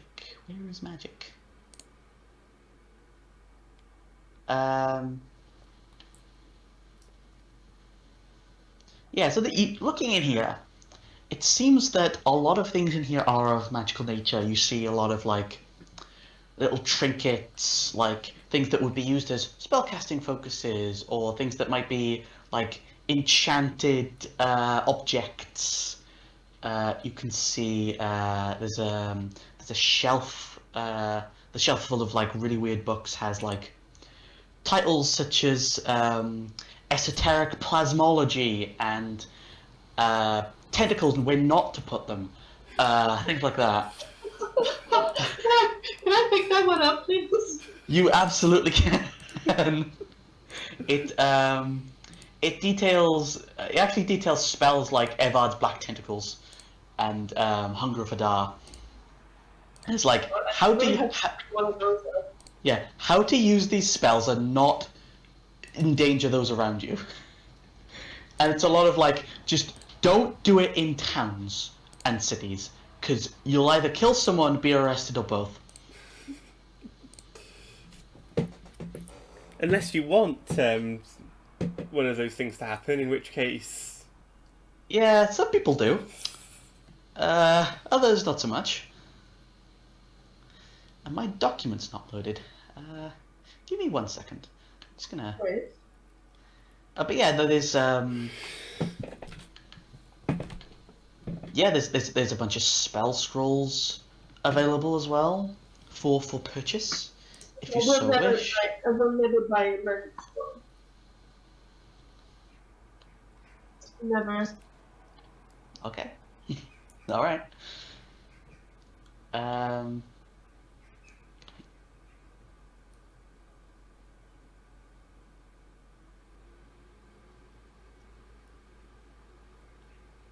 Did you have any like fun articles, like some silly things, that are like in the sale pit?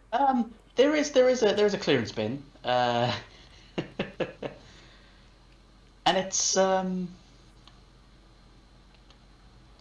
there's like little things in there like there's it's mainly like spell components that just last a while that he probably had a lot of. Like there's a lot of bat wings, frogs' tongues, eye of newt, that sort of thing. Like there's like a basket full of feathers, and like lint.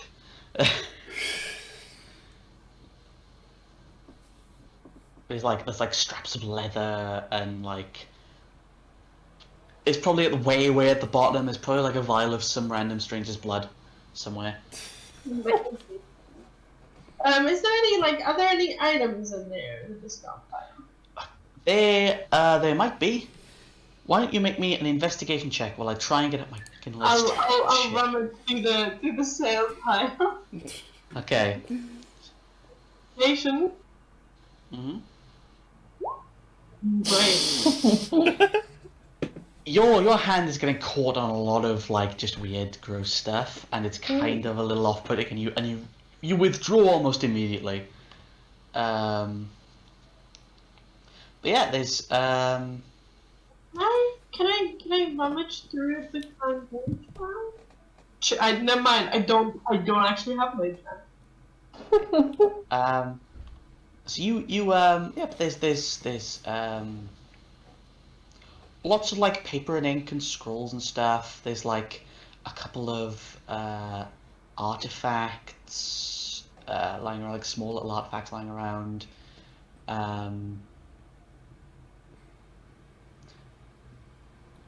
Yeah, it's like a lantern on like on a shelf that says Everbright Lantern on it. There's like a little tag next to it. There's yeah, and you notice like there's advertisements around like on the windows and some on the walls, like spell casting services available for like spells like Identify, Illusory Script. There's a couple of like healing spells and like divination spells and stuff as well. Speak with Dead is also put on there, and there's also enchantment services if you so wish. Oh, maybe I'll ask him for the tentacle to be enchanted. Okay. Prize, obviously. Okay. So, Celeste, are you looking at anything while this is going on? Did you say there were spell scrolls, or did I hear you wrong? There are spell scrolls available. Oh, I'll have a look at them. Okay. It goes up to the the sixth tier of magic in terms of level of spell power.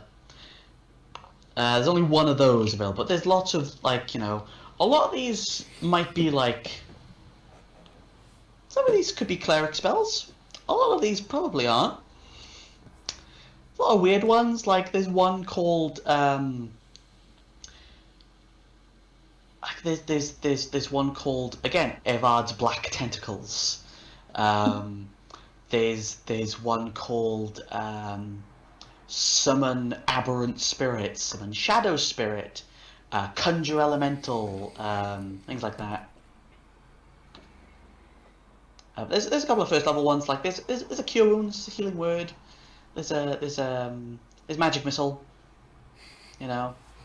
Detect Magic, things like that. All the usual stuff. There's a hat on one shelf, like a pointy hat with a wide brim, and it says Can I Hat put of it on? You Without absolutely. knowing what it does, can I just go, oh, and put it on? You put it on. There's a label next to it. There's a label on it. It says Hat of Wizardry.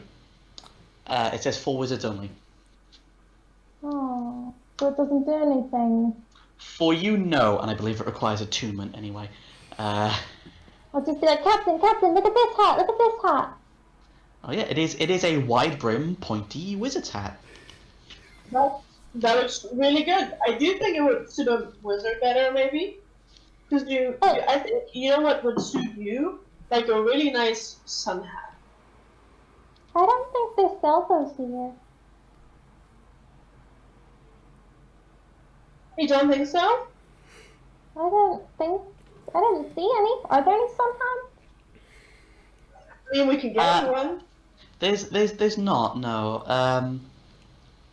But yeah, you find there's a jar of beads on the same shelf that say beads of nourishment on them, 50 gold apiece. And beads of refreshment next to it. There's like candles in like a basket off to one side. Yeah, there's tons of like little magic items around. The real question is there anything for 18 gold? For 18 gold. Is that all you have left? All I've got. I think you're better off just saving it. You can buy a ritual dagger. There's a strange, like almost curved tentacle-like ritual dagger available. 10%. And that's 2 gold. You can buy, I believe, a first or second level spell scroll. Have a look. No, you can't. But you can. You probably also get the impression that this is the kind of guy that would probably trade for stuff too, if you have stuff to trade. Actually, let me rummage through my pockets. And at about this time, he comes back, and he goes, "This is done." Do you do enchantments on these as well? Yes, I can. And you notice the tentacle now is slightly smaller, but it has these sort of weird wavy patterns up and down it, and you can use it as an arcane focus now. I can just like wrap around my hand. Sure. Amazing. I'm not close enough yet. Let's see. You have a tentacle arcane focus. He goes, I can enchant it. I can do a variety of enchantments. Yeah, cheapest enchantment. My cheapest enchantment would be 100 gold pieces. Unfortunately, these do cost quite a bit. Are they like rare enchantments, random ones? This one would be unknown to me, yes. What a bummer. But for an extra, for 200 gold pieces, you could choose. Well, I think there's a joy of not knowing what to get. I have this really nice griffin feather. We'll pull it out. Okay. You pull it out. Make a persuasion check for me. And he's just gonna roll an insight.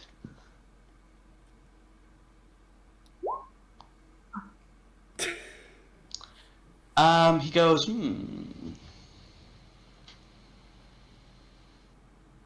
this will do for a feather fall and perhaps some enchantments later down the line. We will say 50 gold off. I also have.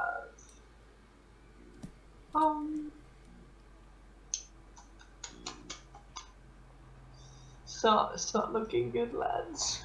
I have a lucky charm.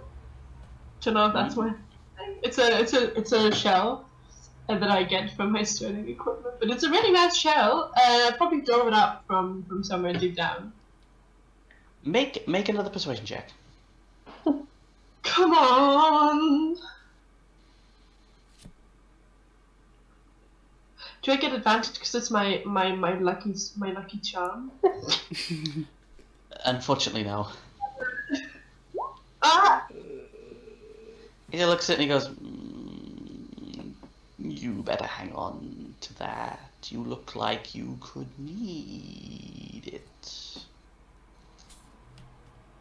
However, and he notices you have an arcane focus on you, don't you? Already, I believe. I do. Your staff, yeah. He looks at you and goes, I will take that staff off of you. So I'll give you the staff and the feather. Could that get me a random enchantment on my arcane focus? Let me just have a look what the price of an arcane focus is. Staff.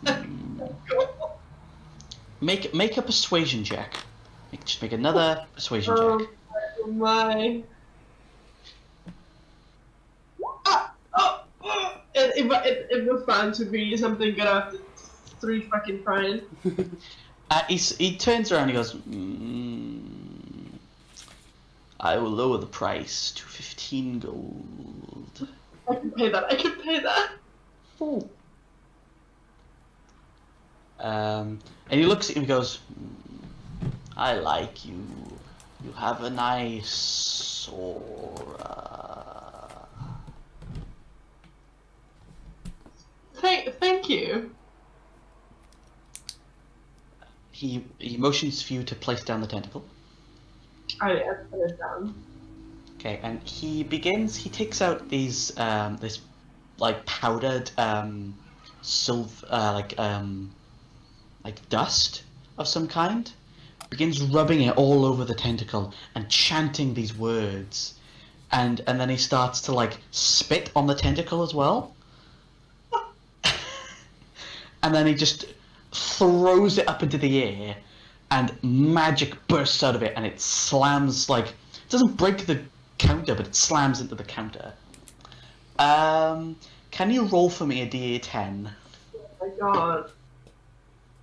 A D8? A D10.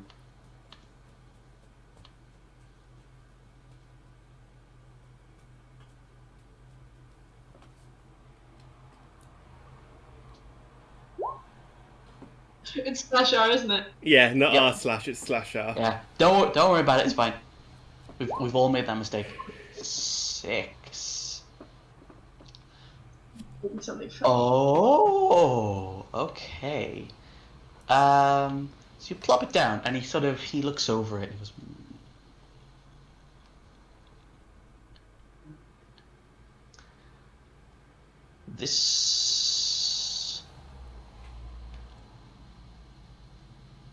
This can now grant you the ability to speak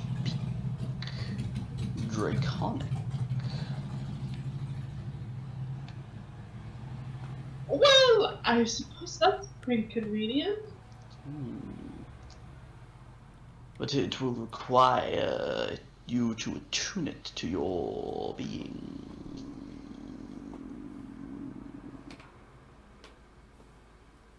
Well, I'll attune it to me.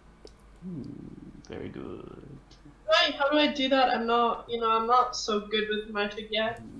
Just sit with it for a while. Its magics will bond to you in time.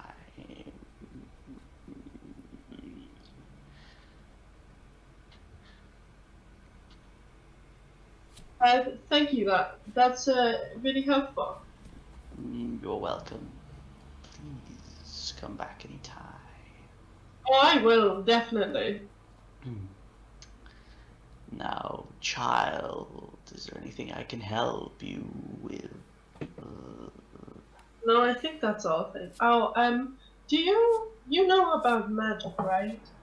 That I do. You seem to know a lot about weird magic as well. Well, it depends what you define as weird. Well, I'm just gonna look around and no one's there. Mm-hmm. I'm gonna take out a glove. I'm like, listen, I had some weird.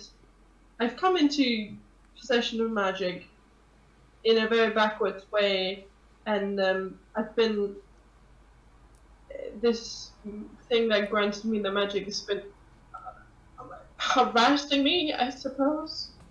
And it gave me this, and I'm just gonna take the glove up and show him the mouth.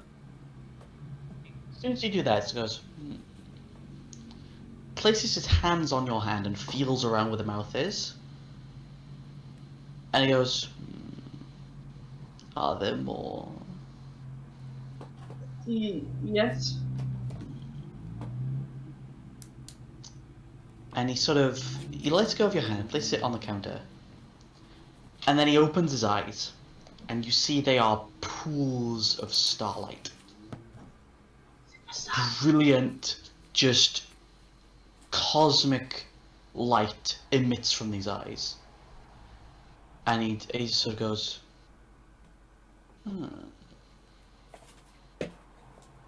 and he gives a soft smile. What do you wish to know?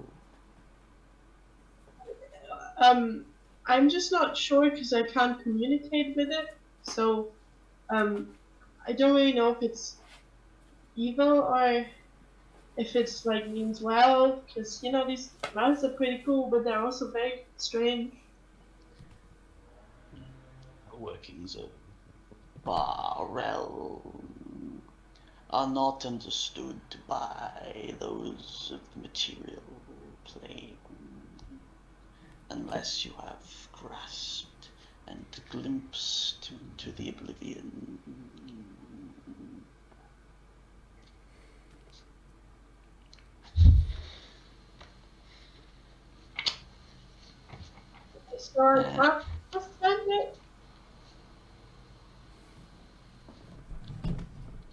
I can show you. And I can give you information. And he casts his mage hand, his weird tentacly mage hand out, grasps a book from one of the shelves, and places it on the counter. And it says, Lesser Idols of Exandria. And here will be what you seek.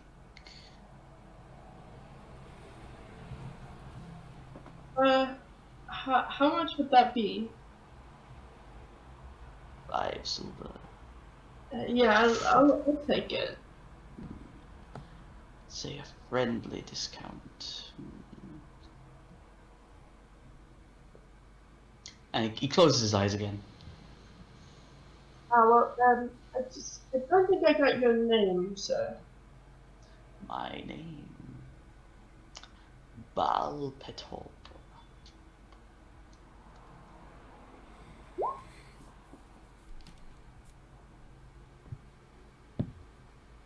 Thank you. If I have more questions, I'll definitely come back anyway because I really like your shop. Thank you. I worked very hard on the decoration. So I'll see you later. Goodbye. And Bye. he gives a soft smile as you leave. Celeste, you're in the shop. I believe still. Yeah, no, I'll just leave a captain and just be like, I'll Okay. be in the background waving too. Right, no worries. Leroy decided to wait outside as well. Not his not his speed. This, but yeah, you exit out. So yeah, Captain.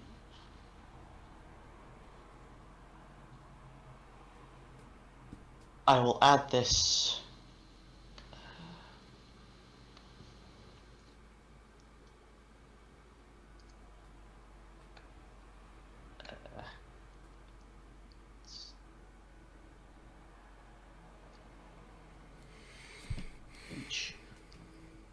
Draconic.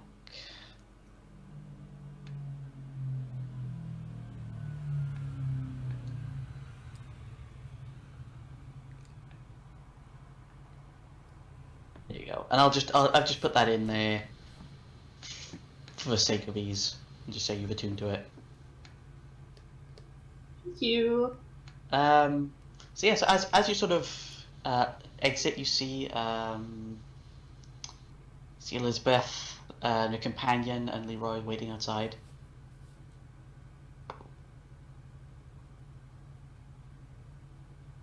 And as soon as you all leave and the door shuts, the sign on the door that says open flips to close and the curtains shut. Looks like we got there in the nick of time then, right? It's like 12 noon at this point. Exactly. We got here in the nick of time, depending on their opening hours, I guess. Who knows? It's also funny. It doesn't have opening hours on his front. I think he knows when a customer comes.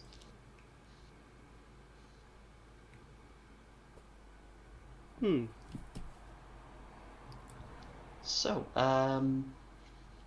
is there anything else anyone else would like to do? I know, Elizabeth, you wanted to go and work. Want to work How for...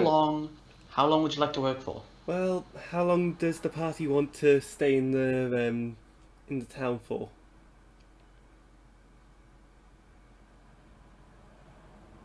Because I'm ready to leave as soon as you guys are.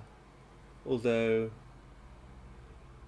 I think a week's work would be beneficial.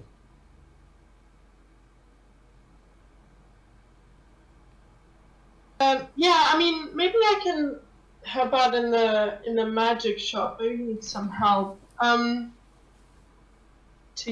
did spend a lot of money. Fair enough.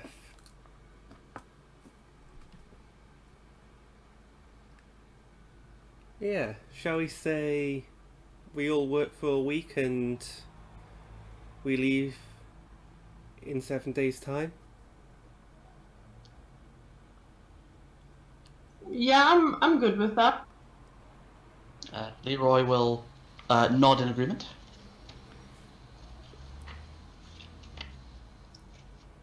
Celeste? Yeah, I'll go work in the mansion as a cleaner and maybe try and pick up the skills. Get the cleaning products, buy cleaning products. Okay. So you will spend the next week working. I'm going to do this real quick, just so next session we can immediately get on to you know, the adventure. Just gotta find wages. There we are. So,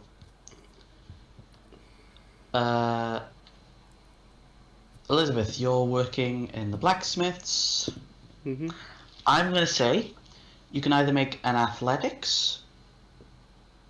Oh wait, no, make a smith's tools check. Actually, make a smith's tools check. What's attribute? Either strength or constitution. Okay. For the 1 week that you worked, you didn't really do a very good job. You earned 2 silver that entire week. It's something. Celeste, you worked in the mansion. You wanted to work in the mansion, yeah? Mhm. Okay. Make me a performance check. Ooh. See how well you clean up. Yeah. You have earned yourself 2 gold this week. Yeah. And Captain, where did you want to work? The magic shop, if you'll let me. He'll let you. Make me you can make me a performance or persuasion check to help sell things. Or you can make me alright, persuasion check. You have earned comfortable. You have actually earned 27 gold Holy shit. because you actually make this man a lot of money somehow.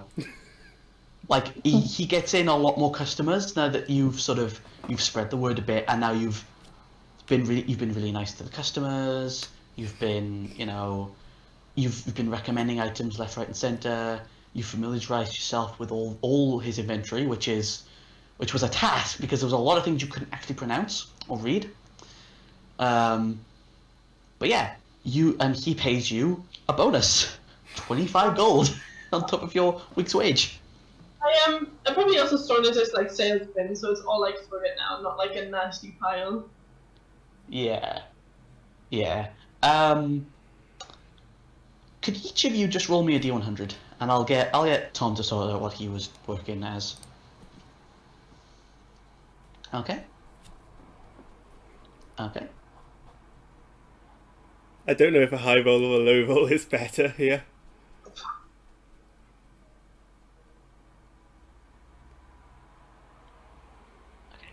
There are no complications this week. Nice. So as you get your pay, you all come back with your two gold in probably in silver in hand, and you see Captain come around the corner with a small bag of gold in her hand. Well, aren't you the lucky one then? Oh well, dinner is on me tonight. I'm more than happy with that. Right. As you collect all your gold, your wages, you have a night's rest. Unless there's anything else you'd like to do in the city, you make your way in the morning. I think it's time we left. All right.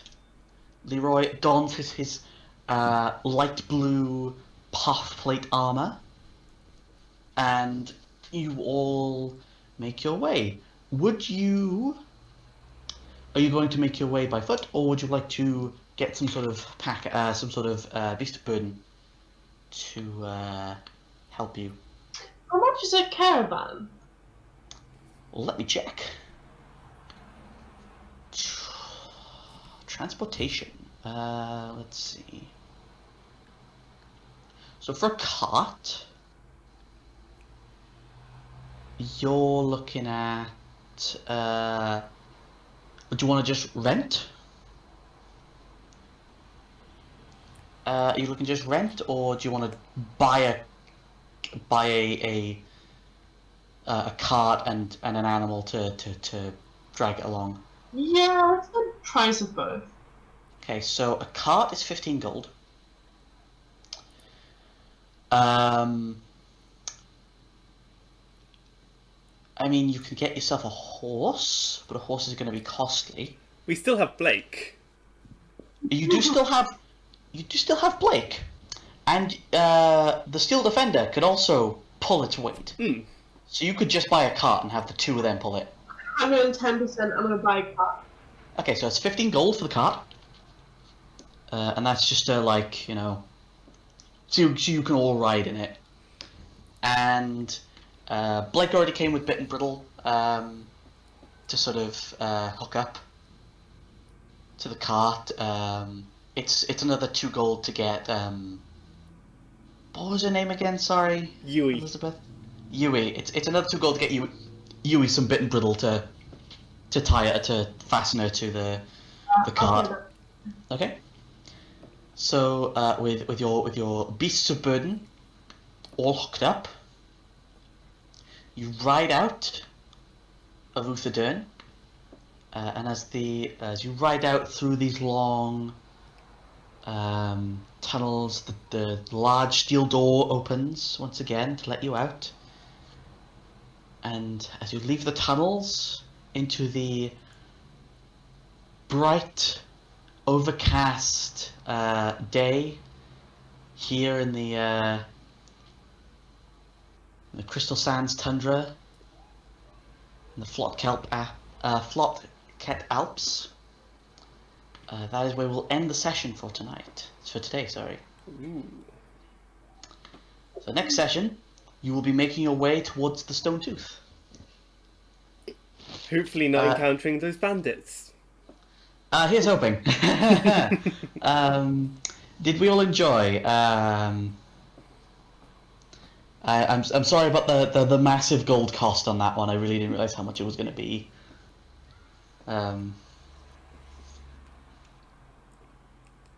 Yeah. But yeah. Did we all have fun? Yeah. Good. Yeah. What did you think of the Magic Man?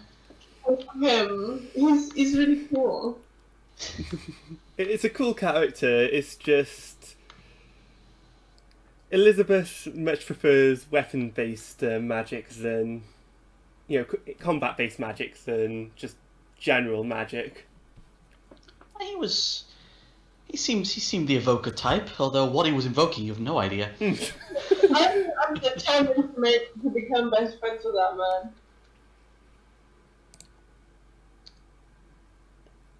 His magic is so weird. Reminds me of Wizbolt in Sean's campaign. Oh yeah, oh god. Oh Wizbolt, oh my god. Oh, I'm getting a headache. I'm getting a headache just thinking about that. But Wizbolt, except instead of having the high squeaky voice, we have the drawn out low voice. The sultry tones of Balpator. I feel like if you come with the weirdest stuff to it, you'd be like, the universe will tell you. He did probably say that to you at some point. But yeah, you also do have that book now. I'll add that to your inventory as well. Lesser Idols of Exandria.